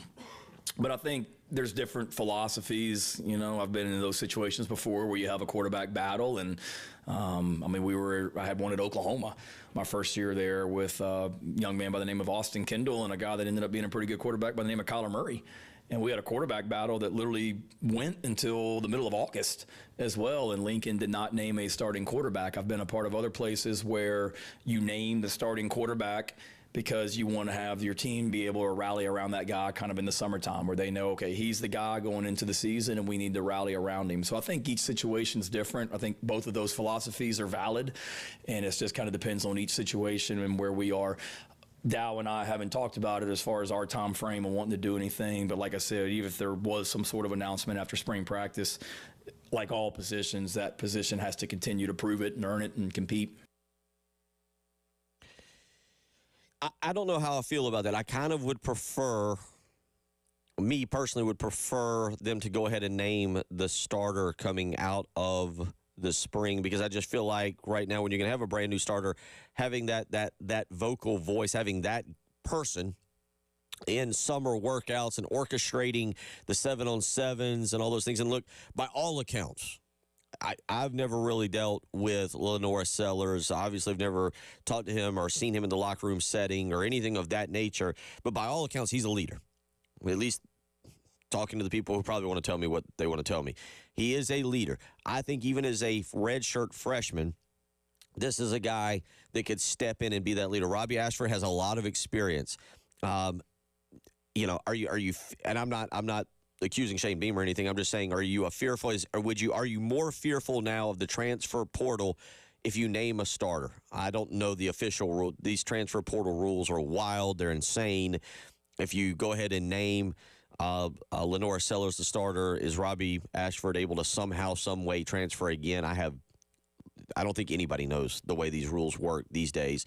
But the bottom line is, do you want that lead voice going into the summer? Do you drag this into August for the sake of competition, as they say? It's going to be really, really interesting to see what Shane Beamer and Dow Loggins kind of elect to do after this game. Now, I will say, if Lenoris goes out and does not have a good day Saturday night, I can and then do understand what's going on at that point. And you allow things to kind of play out throughout the summer to get there. But we'll see what happens with that. That's going to be something, certainly. And then you want to watch. I will say the thing that I do enjoy watching in a spring game later in the game is the younger, kind of the backup quarterbacks. Like in this situation, yeah, I do want to see what Dante Reno looks like. I've heard a lot about this guy. He's been committed to South Carolina for quite some time.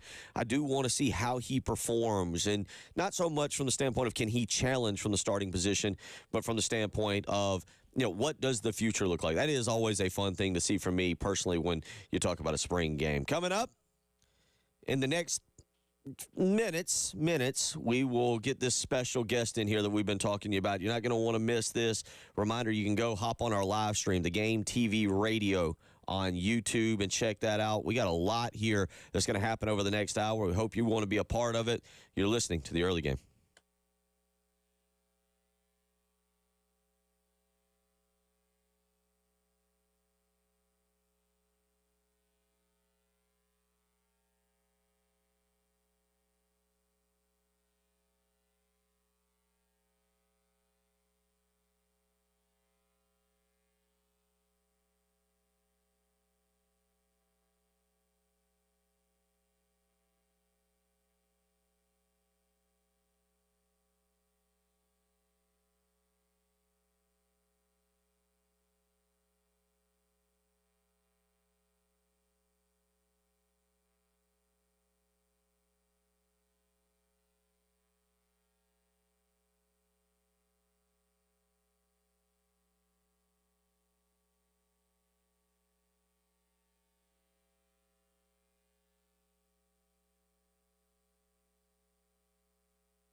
And traffic-wise, we are looking at a couple slowdowns. Actually, Watling Road at Highway 1, also Trotter at Garner's Ferry Road, Spoolwheel Road at Augusta Highway, multi-car accident, Spears Creek Church Road at Two Notch Road, Pisgah Church at Rawl Road, Old Cherokee at Wise Ferry, getting that cleaned up, Bookman at Two Notch, and I-26 eastbound there at exit 97. And we're looking for a high today of 86 under cloudy skies.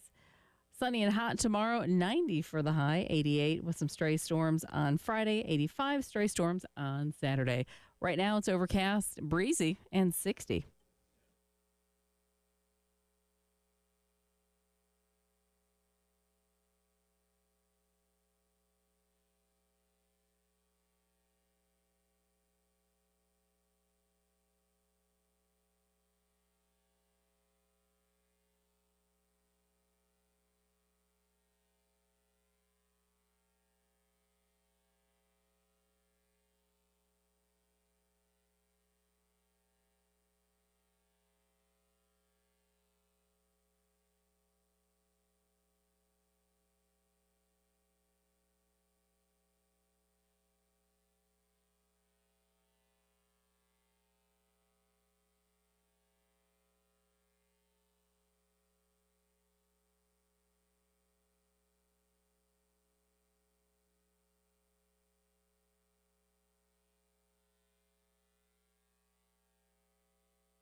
Eight a.m. as we get you up and get you going here on a Wednesday morning. Bill Gunner, Jen Jensen, it's the early game, and coming up within the next few minutes, our guest will arrive, and we'll have a major announcement that we want to get out, and then we will spend the next hour talking about said announcement and what is going on here moving forward, and we look forward to doing that in just a few minutes. Again, waiting patiently the arrival of the guest who, from what I am getting instant updates, is on Bull Street. So not far away. 803-404-6100 is how you can weigh in. Stay patient with us. This thing is always a work in progress, but we will get that guest in here in just a few minutes, and that person, him, it is a him, I can tell you that, will make an announcement that you will definitely want to hear. So we'll get to that coming up here in just a few minutes. 803-404-6100. Locally, at least for South Carolina last night, the news was the South Carolina's baseball goes down to Charleston and picks up a victory, a much-needed victory, just from the standpoint of being able to continue the momentum. And Mark Kingston brought this up earlier this week when he was on the post-game show. You go back, you get that victory on Sunday over Texas A&M. You salvage at least. You don't get swept. That was the big thing. You did not get swept. And so that was a big deal there for South Carolina. Then you end up also picking up a midweek victory over North Carolina. All right, so you had a nice little run there. You go to Gainesville, Florida. And lo and behold, you pick up a victory there. You win 2 of 3 down in Gainesville. First time since 2011 that you get 2 of 3 in Gainesville and win the series. You didn't need to lose the momentum with a midweek loss. Citadel can be pesky. You knew that game meant a lot to them. They were getting it down at Joe Riley Park. Really big contest down there. And South Carolina goes and does what they need to do yesterday. They win 4-3 over the Citadel, moved to 26-11 on the season. And now you get set for this monster series over at Founders Park starting Friday night. Reminder, we'll have first pitch coming up at 6:45. Excuse me, pregame at 6:45, first pitch at 7 o'clock. And if South Carolina, not a must-win series, mind you, but this is one of those series that if South Carolina can defend Founders Park, if that home crowd can rise to the occasion, Founders Park becomes one of the tough places to play like it typically has been in the past, and you can take 2 of 3, then you really like where you stand going into the Kentucky series. Reminder, no midweek game next week due to exams, so the Gamecocks will play this series. Then you get the whole week off next week before Kentucky comes rolling into town. Kentucky right now up to number 3 in some of the most recent polls I've seen. So you've got a series here with number to Arkansas. And Arkansas, of course, the only reason they dropped to number 1 is because they lost 2 of 3 last week. And then you get a series with Kentucky. So it's going to be a situation in which you've got extremely difficult series back-to-back, but you have them here at Founders Park. You have them here in Columbia, and so we will cover that, of course, immensely for you. And again, last night, Kentucky knocking off Louisville there in a rivalry game, not 17-13, and then also last night, Arkansas with a 9-8 victory over Texas Tech. The Razorbacks and the Red Raiders will actually play one more today, so I don't know if that matters. I don't know if you kind of catch Arkansas in an odd spot where they're playing a lot of games over the course of several days, but the Razorbacks and the Red Raiders today over in Fayetteville will play at 5 p.m. this afternoon, so a 2-game set with Texas Tech this week for Arkansas before the big series this coming weekend against South Carolina. Also, just some other games from last night. Clemson knocking off Charlotte 8-5. 3 ranked ACC teams went down. Virginia, number 10 Virginia lost to Old Dominion 7-4. Number 8 Florida State lost at home to Mercer 13-6, and number 12 Wake Forest lost to UNC Wilmington 8-5. So a couple games there last night for the ACC that didn't go their way. SEC contest, Tennessee hammered Bellarmine 20-5. Also, one other in-state game last night, Coastal Carolina, a 5-4 winner up in Chapel Hill over North Carolina. So those are just a couple games from last night on D1 baseball. There was some NBA basketball last night. The NBA playoffs are officially underway. You've got the Los Angeles Lakers knocking off the New Orleans Pelicans last night. Lakers now move into the playoffs and be set to take on the Denver Nuggets coming up later on. 803-404-6100. Our guest has arrived. I see him at the door. Our guest is here. So let's hit a break. And we'll come back.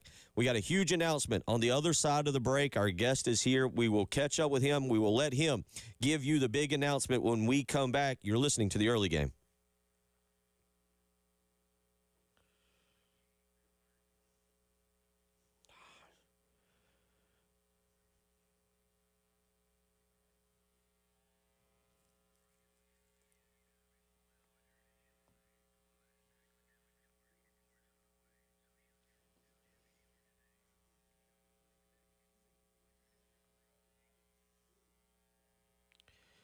Bill Gunner for the Mortgage Guru, Jacob Crowder with First Palmetto Bank. Jacob Crowder, of course, well, he helped me just a couple of years ago, put me in that great condo, helped me find a great interest rate, helped me find the right mortgage loan, and he can do the exact same for you. You just need to contact him today and get a consultation with him. You don't know what you can do, whether it's buying, whether it's refinancing, maybe even it's building a home. You won't know until you speak with the Mortgage Guru. Give him a phone call today, 803-719-1005. Again, that's 803-719-1005. You can email him to letter J, Crowder, at firstpalmetto.com. First Palmetto Bank is locally owned and operated right here in the Midlands. Jacob has local decision makers, which means quick and precise underwriting. Find out for yourself. Contact Jacob Crowder, the Mortgage Guru, today, 803-719-1005.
And a lot of traffic out on the highways this morning. We want to let you know Bookman Road near Two Notch Road, an accident there.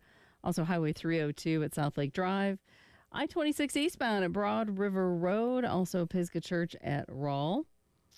Spears Creek Church Road at Two Notch. And Trotter at Garner's Ferry. And still working Watling Road at Highway 1. 86 will be our high today. Easy for me to say. Mostly cloudy conditions, a little bit breezy as well. Sunny and hot tomorrow and a high of 90. 88 for Friday with some stray storms possible. Much of the same for Saturday, but it's breezy. 62 on the early game.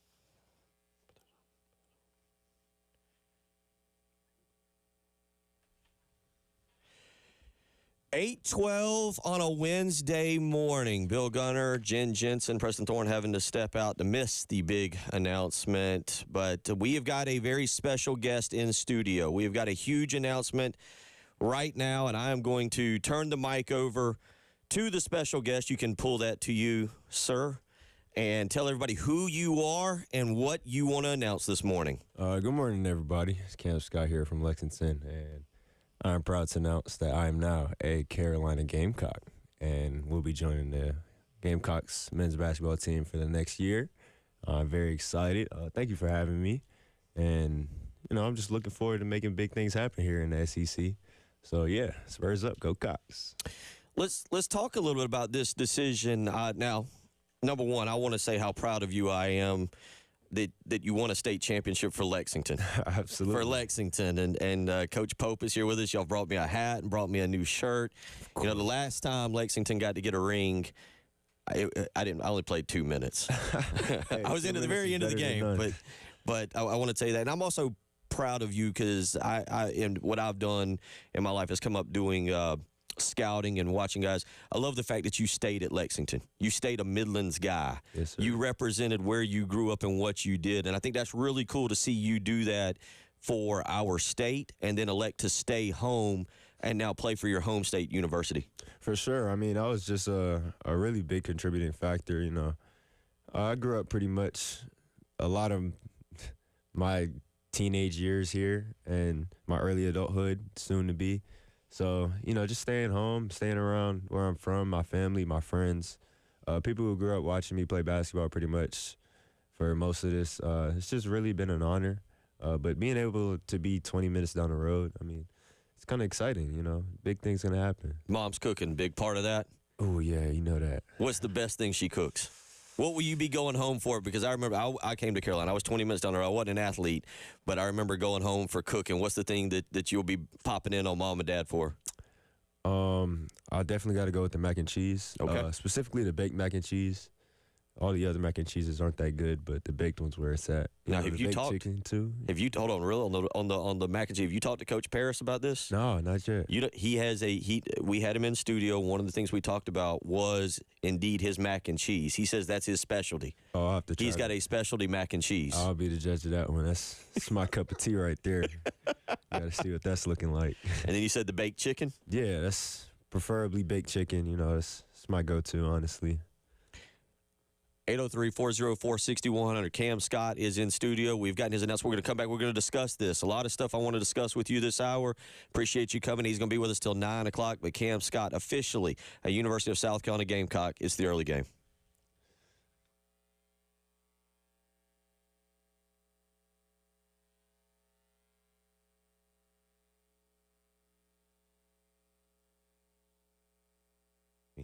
Bill Gunner for Zerust Carpet and Air Duct Cleaning. Spring is here. Do you really want to do spring cleaning? There's a lot going on. A spring football game this weekend. It's time to be on the lake. There's so many things. You don't want to be tied up doing spring cleaning. Nope. You need to call Zerust Carpet and Air Duct Cleaning. Right now, you can take advantage of their April sale.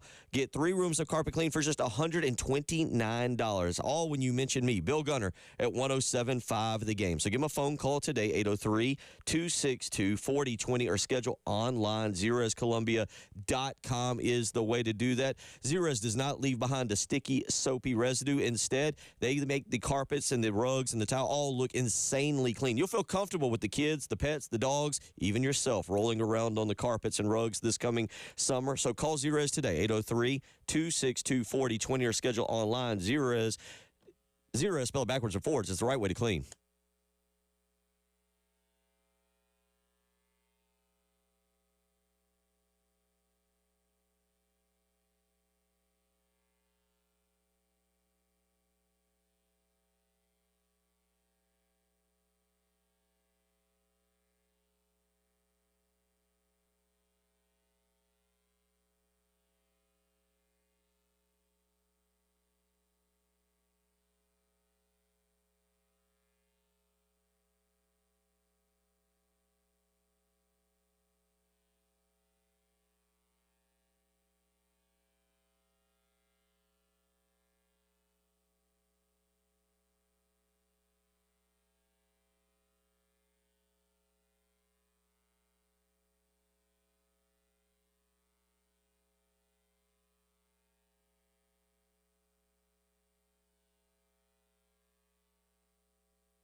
And out there on the highways, boy, things did get a little busy.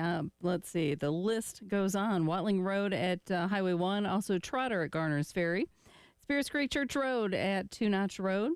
Also find a tie up Pisgah Church Road at Rawl. Longs Pond at I-20. I-20 eastbound at Bush River Road. That would be, of course, exit 97.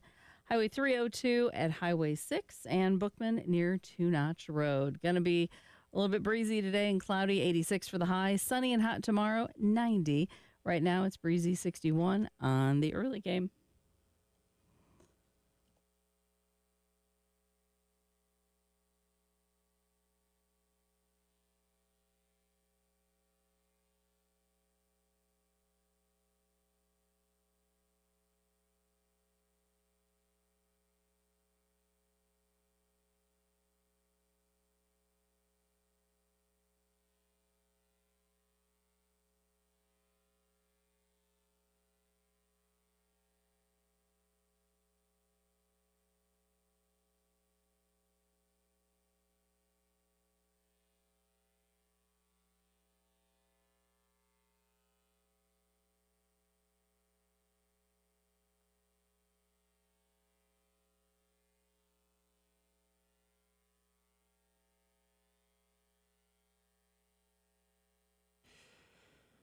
8:21 as we roll along. You want to do that one more time, just in case somebody was in a meeting and didn't get to hear who's in here, who the special guest is, and what the big announcement was? The name is Cam Scott, and I am now a South Carolina Gamecock. There you go. So it's official now.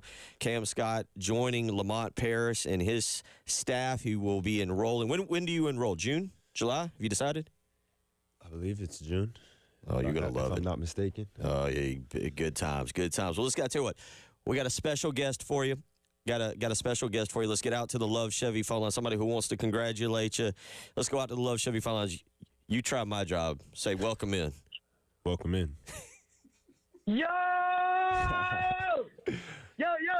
The big energy guy. What's up? Rock! What's up, my brother? How you doing, man? Congratulations, my guy. Appreciate you. Well, hold on. You got to tell everybody who you are. It's radio. I'll let you introduce yourself also. What's up, radio? I'm one of the assistant coaches for the women's side, Khadijah Sessions. Long-time trainer in the city before I got this job this past year. And was grateful to be one of Cam's first trainers, mentors.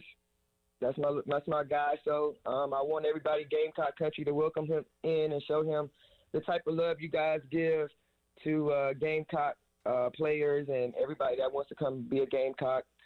Just so proud of him. Appreciate you. Now, what is she? I've heard about Khadijah as a trainer. I've heard. What was she like as a trainer? If you're not mentally tough enough, you're not gonna make it through.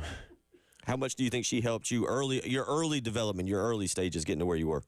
I feel like it more so helped me later on, because at a younger age, you kind of just hear the trainer talking. You're not really picking up what they putting down.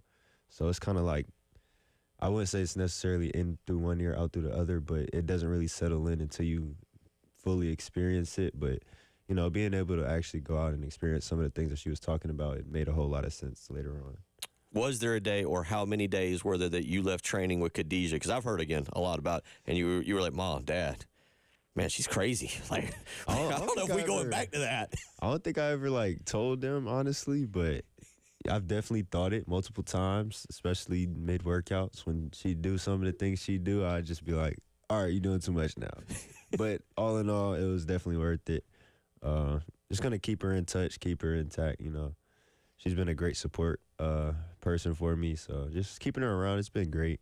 Khadijah, hearing about you, unfortunately, the Midlands lost one of the best trainers they had, but Dawn snagged one of the best individual workouts, best coaches she could have grabbed. So congratulations to you, and man, we appreciate you calling in this morning to congratulate this guy on a phenomenal accomplishment.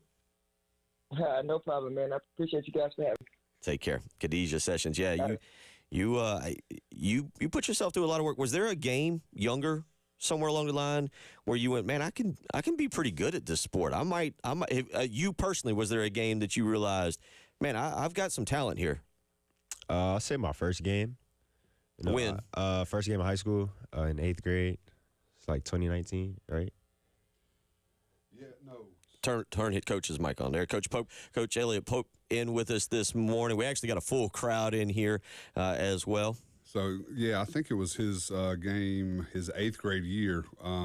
Technically one of 2 games in his entire high school career. He didn't start at Lexington, but had to let some of the older guys kind of show that they could do it or not do it. And, I think he went in and about 20 seconds into that ball game versus Lugoff Elgin. Something real quick. So it was, I think his first game in high school, he was close to 20 and 10, 20 and 12, something like that. Had 30.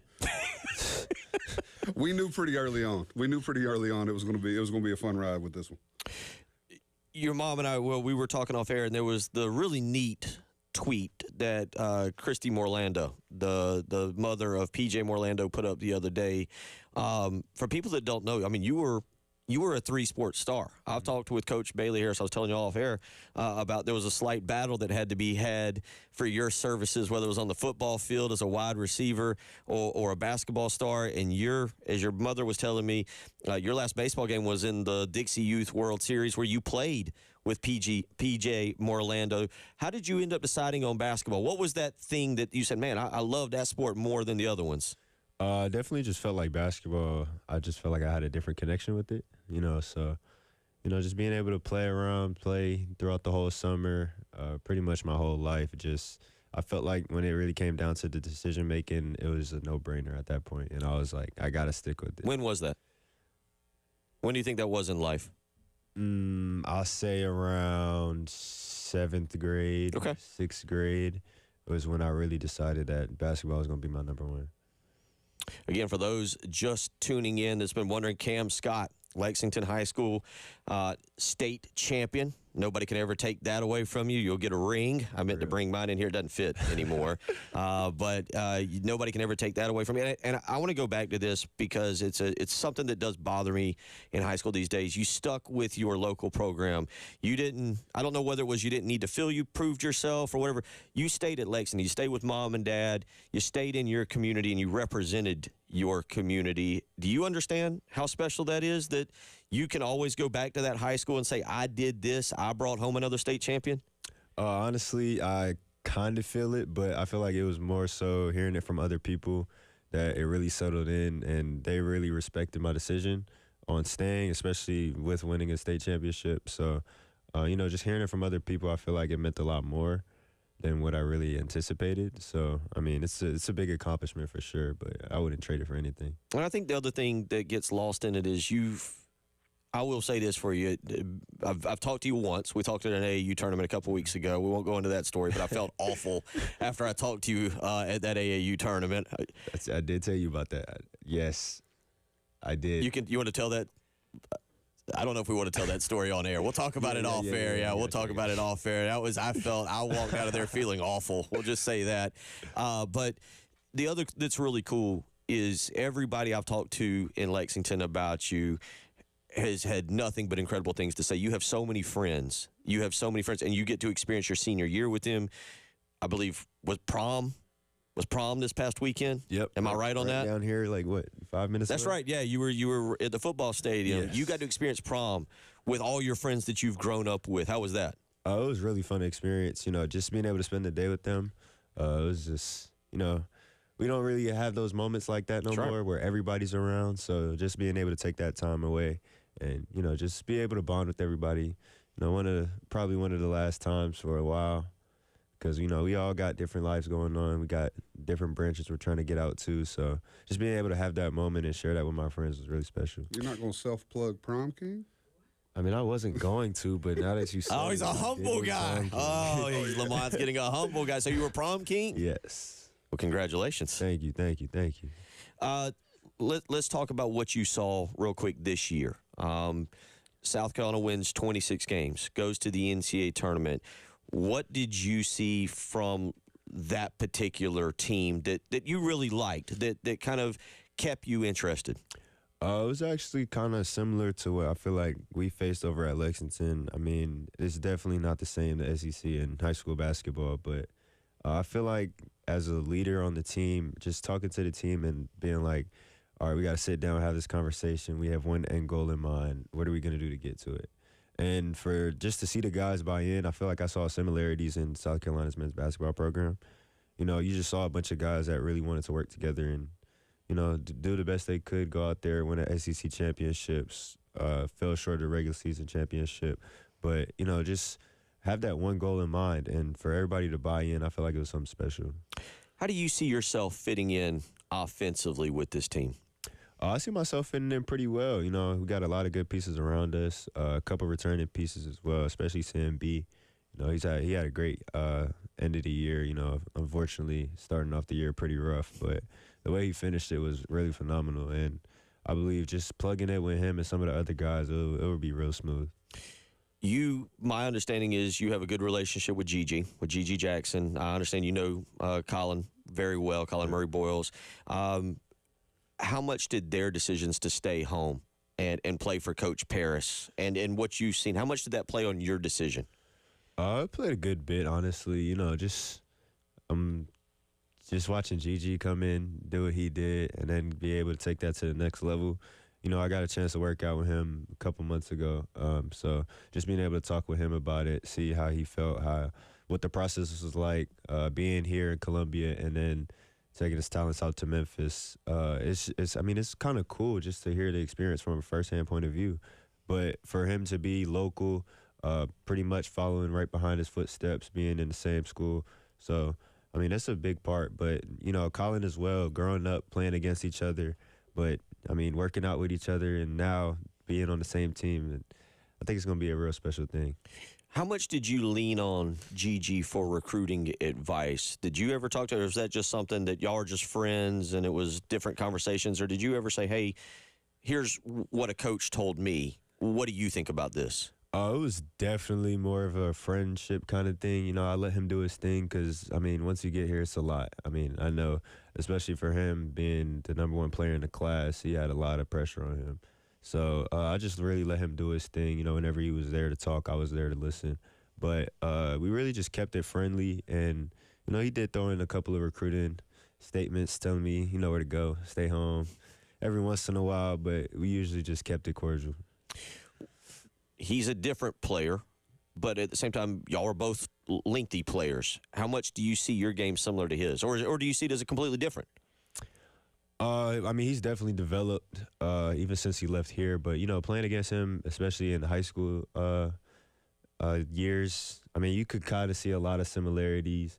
We both like to play up and down pretty well. We both love to play off energy, both long. So just being able to kind of use those similarities to plug my game into what Coach Paris has already seen, I think it should really be a breeze, honestly. Cam Scott joining us in studio again. If you're just tuning in, if you're wondering, you've been a little busy this morning, Cam is now officially committed to the University of South Carolina. I believe I guess there's still probably, I know how that works with paperwork and getting stuff done. You got to officially, I guess, enroll. You're hoping to enroll in June.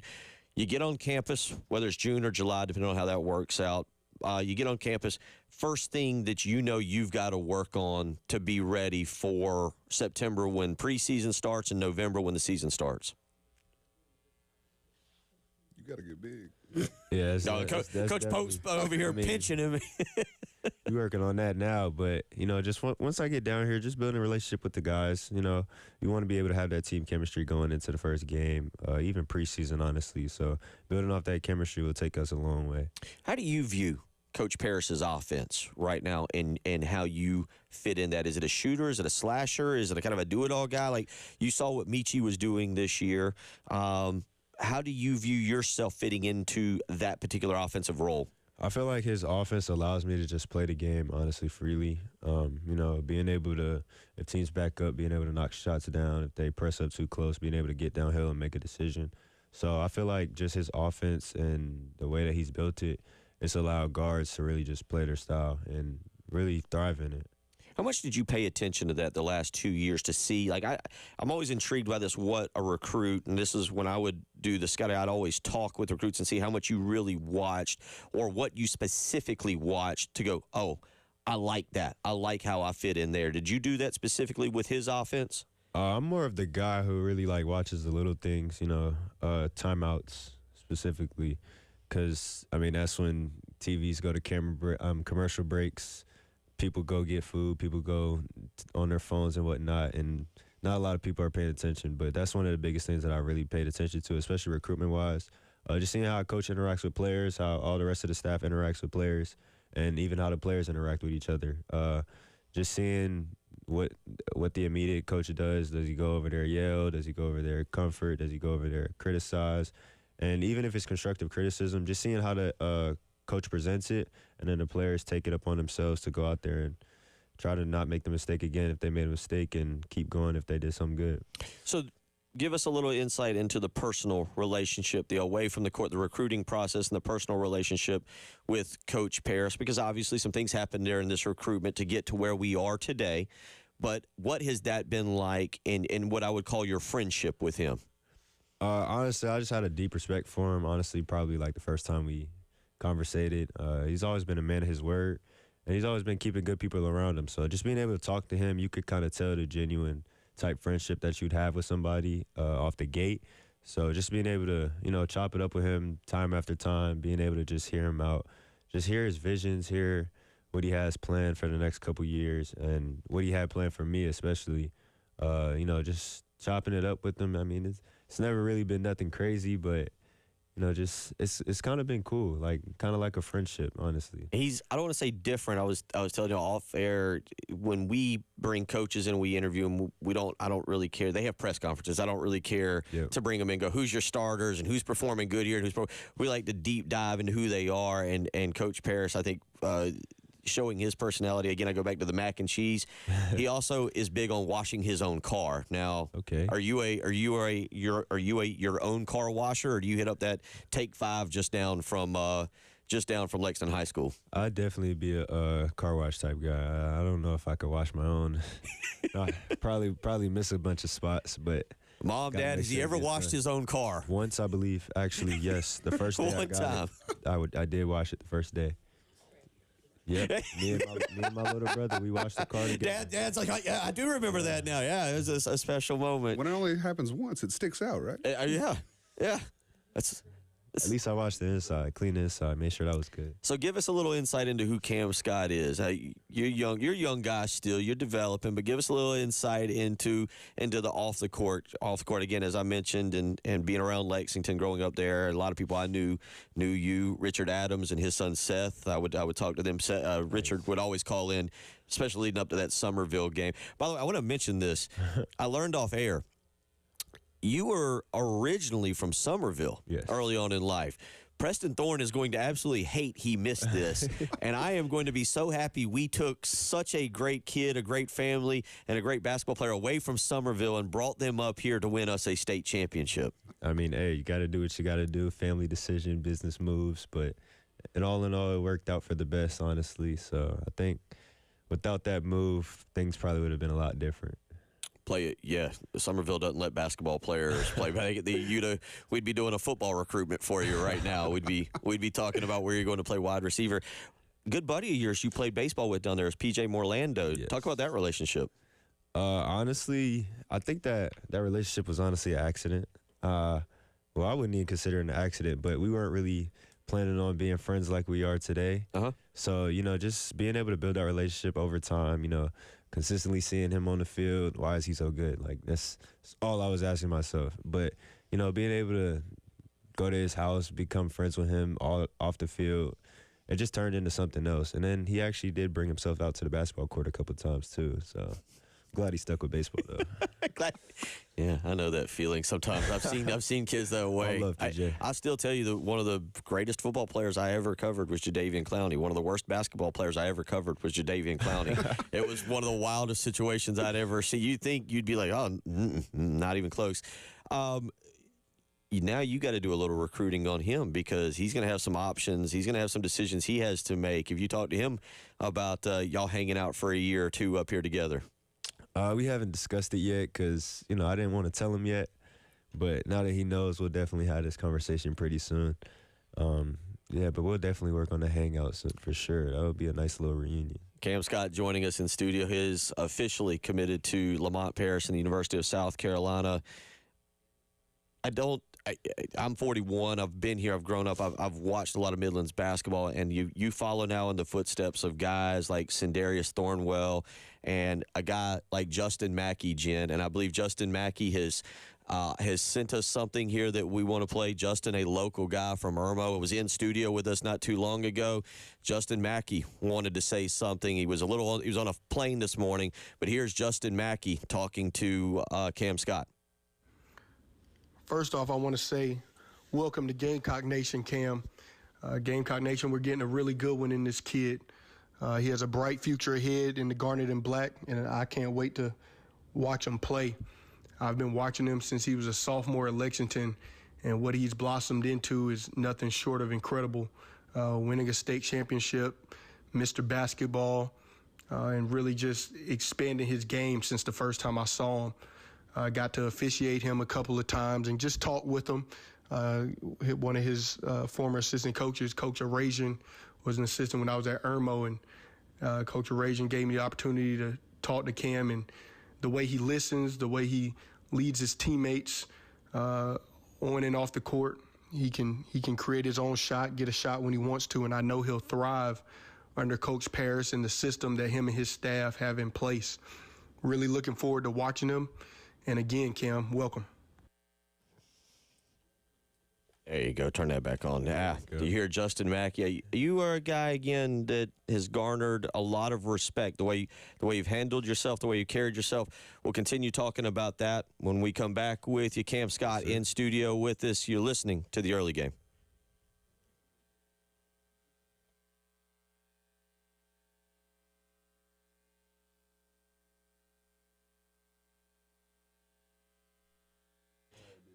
Bill Gunner from Mid-State Roofing. Going to be a beautiful day today. Already a big commitment. So it's a beautiful, bright, shining day. But you know what? This coming summer, you're going to get some of those Columbia thunderstorms that roll through, or maybe those beach thunderstorms down in Myrtle Beach. You're going to want to make sure that roof of yours is protecting your house. And the way to do that is through Mid-State Roofing. You need to give them a phone call today.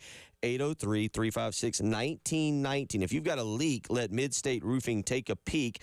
24 hours a day, 7 days a week, they've got a call center that is ready to take your call, whether it is a Mid-State Roofing employee or an on-call technician. Mid-State Roofing is there for you. So don't wait another day. Make sure that roof is protected with a maintenance contract. Give Mid-State Roofing a call today. 803-356-1919. For nearly 30 years, they've been the leader in the roofing and waterproofing industry, and they're ready to help you today. 803-356-1919.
8:46 as we wrap it up with Cam Scott here. If you're just tuning in, if you haven't been paying attention this morning, you tell them the news again.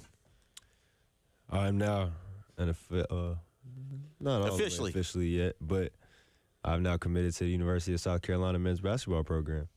And I know we talked about your development. Coach Pope over here bodying you up, basically, poking at you, talking about your size. We were kind of talking about it.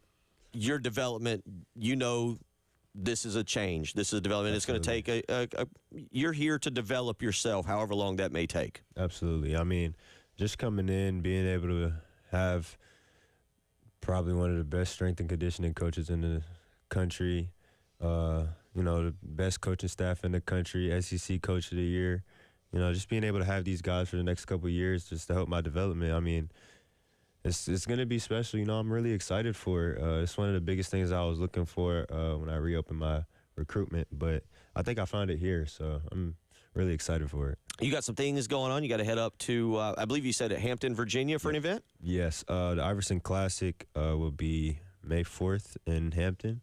So, yeah, it'll be a special time being up there, but I'm excited for it. What are you looking forward to about being up there?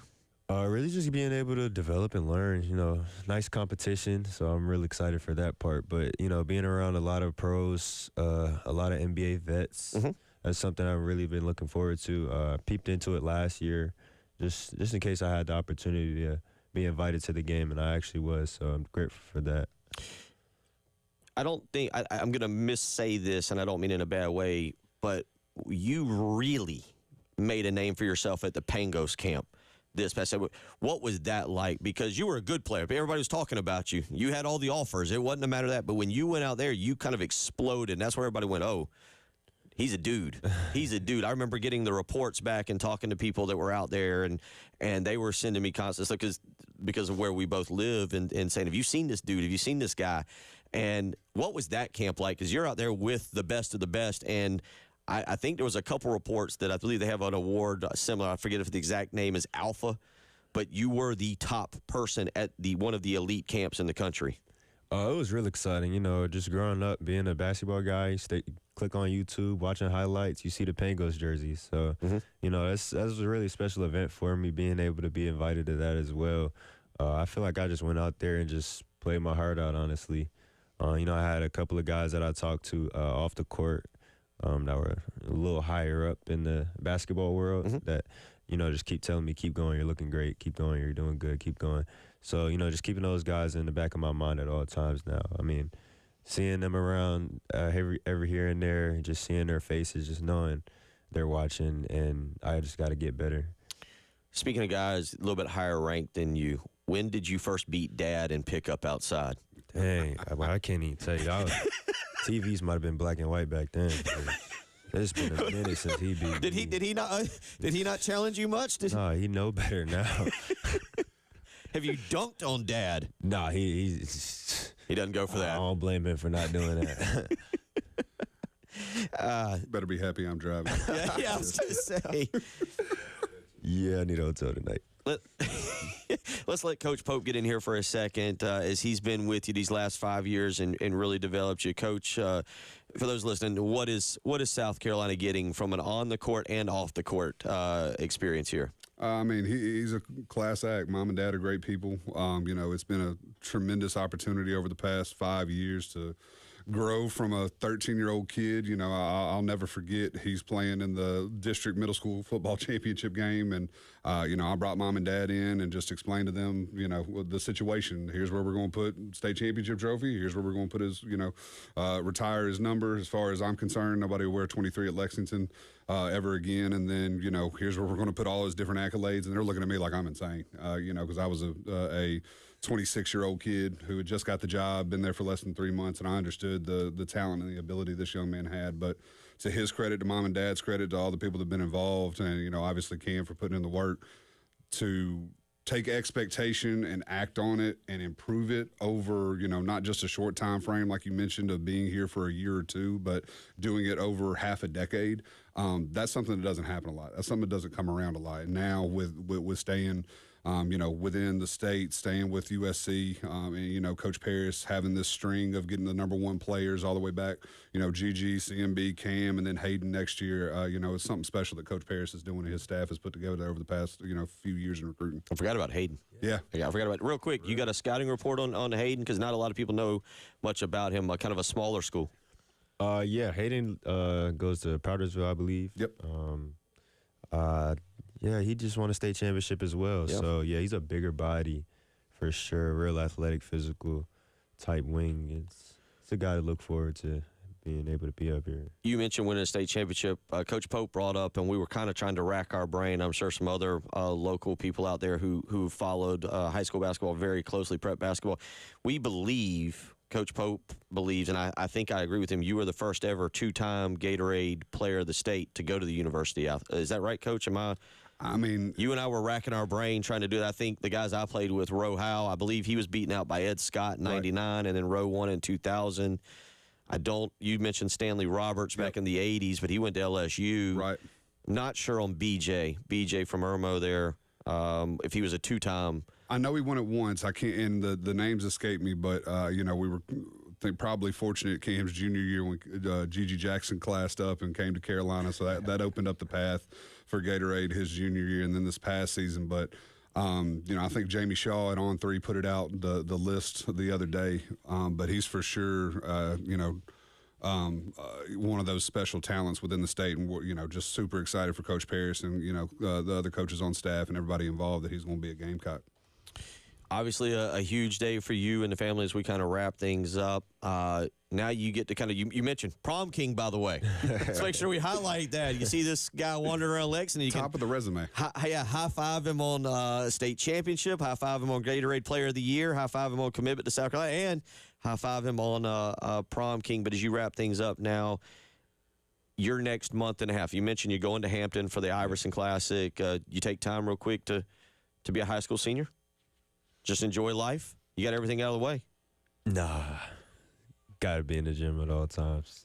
It's really been pushed into me now. Mm-hmm. And I feel like it's kind of, when I'm not in the gym, I get kind of bored, kind of lost in the world. So I might sleep all day, but I just like being in the gym. Just like being in the gym? The three-point shot is what everybody's going to want to know about for you.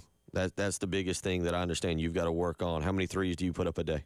If a younger kid is listening right now and you're giving out advice, what's the three-point shot? How you got to work on that? Well, first off, you definitely got to start with the form shots. Mm-hmm. I feel like Khadijah was a lot part of this. She taught me early how to really keep the form intact, especially Coach Pope too. Apparently he was a good shooter back in the day, so he did some right things. It's amazing when we get older what we look like and what you think about how I know you're looking at me like, nah, but you get to put that photo. I will say real quick, Coach, Dustin Curtis was in here with us earlier, and I understood you had a really good slogan that I really liked where y'all put your hand in the paint. And put it and said, let's put our print next to theirs. Yep. And I thought that was really good. But so my picture is there. Yeah, it definitely is. Yeah, I don't look sweaty, but it's because I only played a minute and a half of that game. You got the ring, though. That's all that matters. Got the ring. Final thoughts from you, buddy. You got about 20 seconds. I'm just really excited just to be here, honestly. It's been an honor, definitely a blessing, and thank you to everybody for the support. Cam Scott is committed to the University of South Carolina. We thank Coach Pope. We thank Coach. We thank Cam. We thank the parents for bringing him in. Y'all have been phenomenal. We look forward to watching you next year. Take care. Thank you.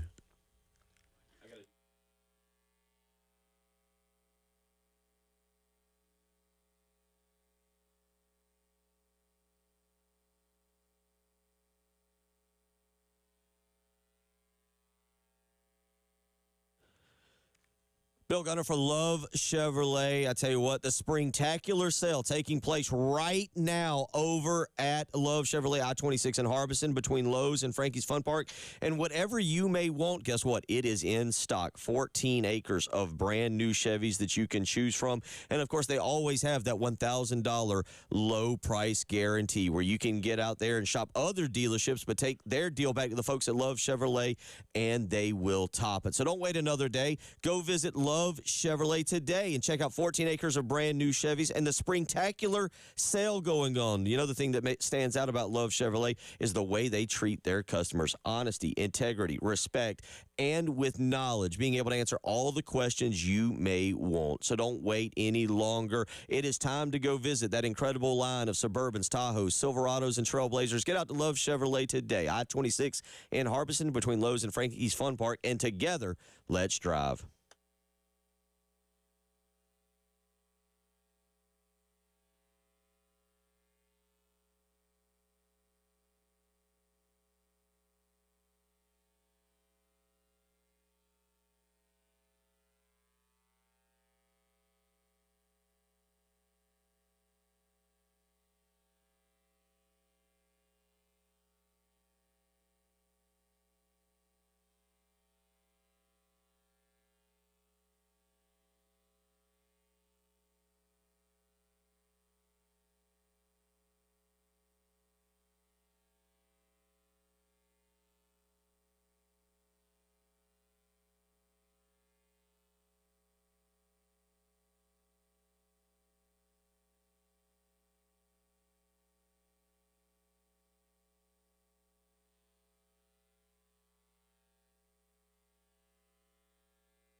All right, on the roads this morning, we have a wreck Pisgah Church Road at Raw Road, Longs Pond at I-20.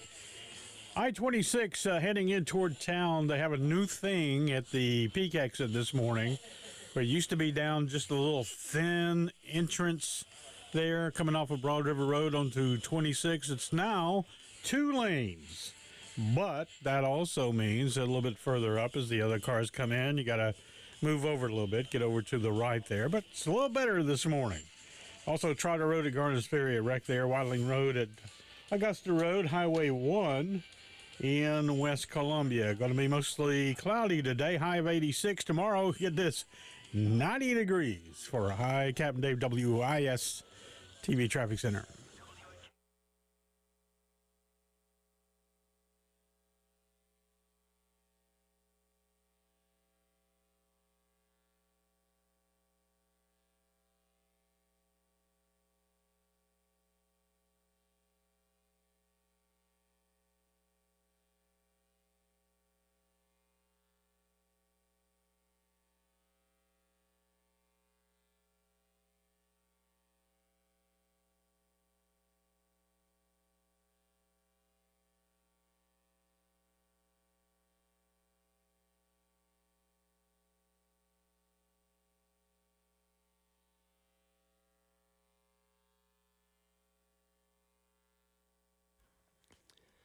Nine o'clock on your Wednesday morning. Welcome in. It is the Extra Point here on the game. Tyler Head along with you. What a fun and exciting morning it's already been here on the game. If you missed the last hour, you missed the conversation with Cam Scott. Yes, indeed, Cam Scott making his announcement right at an hour ago on the early game with Bill and Jen of his commitment to the University of South Carolina. Of course, the news coming out the other day of him being released from his NLI with the University of Texas, which opened his recruiting back up, and a lot of speculation over the past couple of days that he would stay closer to home and come to South Carolina. And again, we got that confirmation right at an hour ago. If you missed any of that conversation, he was literally in here with Bill and Jen for the past hour, talking about all kinds of things, and obviously, getting excited about his time here at the University of South Carolina. You can go back and listen to that conversation on our podcasting page on 1075thegame.com. But just a great announcement, something that we were excited and proud to be able to do here on the game as we hyped it up yesterday.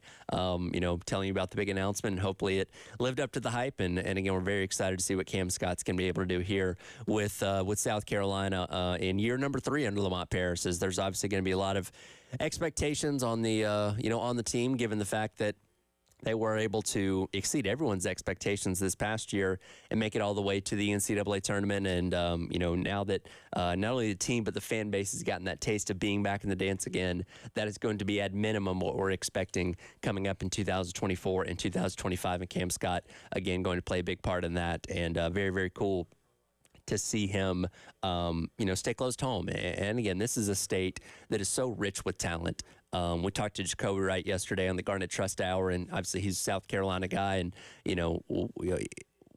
you kind of feel like the state of South Carolina may fly under the radar a little bit compared to Georgia or Texas or California or states like that also produce a ton of high-level talent. But, man, you look at the sheer amount of guys in the NBA from the state of South Carolina alone, and that in and of itself is enough of a selling point. But you have these great talents like Gigi Jackson, like Cam Scott, that are coming right from the backyard here in the Columbia-Lexington area, and I'm very excited to see Cam Scott be another one that is going to stay home and play here for the University of South Carolina. So going to be a fun offseason, building up to getting back on the court coming up this November, and excited to see what that's going to look like for South Carolina basketball in 2024 and 2025. But again, if you missed any of that conversation, head on over to our podcast page, or you can go back and watch on our live stream on the Game TV, sponsored by Shepherd's Glass and powered by our friends over at Integrated Media, because he was in studio here. You could see him. In fact, that's kind of the funny thing is we make, we tease the announcement, but if you're watching on the live stream,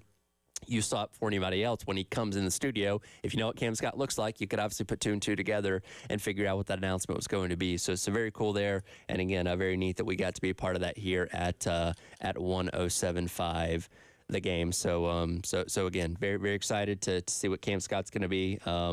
Just looking at him out here standing in the bullpen, obviously a good size, and hopefully it's going to translate well over to the court when he suits up for South Carolina this upcoming fall and winter. Elsewhere in Gamecock sports, last night, baseball team taking to the Diamond down there in Charleston, taking on the Citadel. Let's go with cut number 12 here, Dave. It ended up being another victory for the Gamecocks. 3-2 to Tippett, swinging a deep drive in the air, left field. Hello, goodbye, out of here, baseball. Will Tippett with his 3rd home run of the season.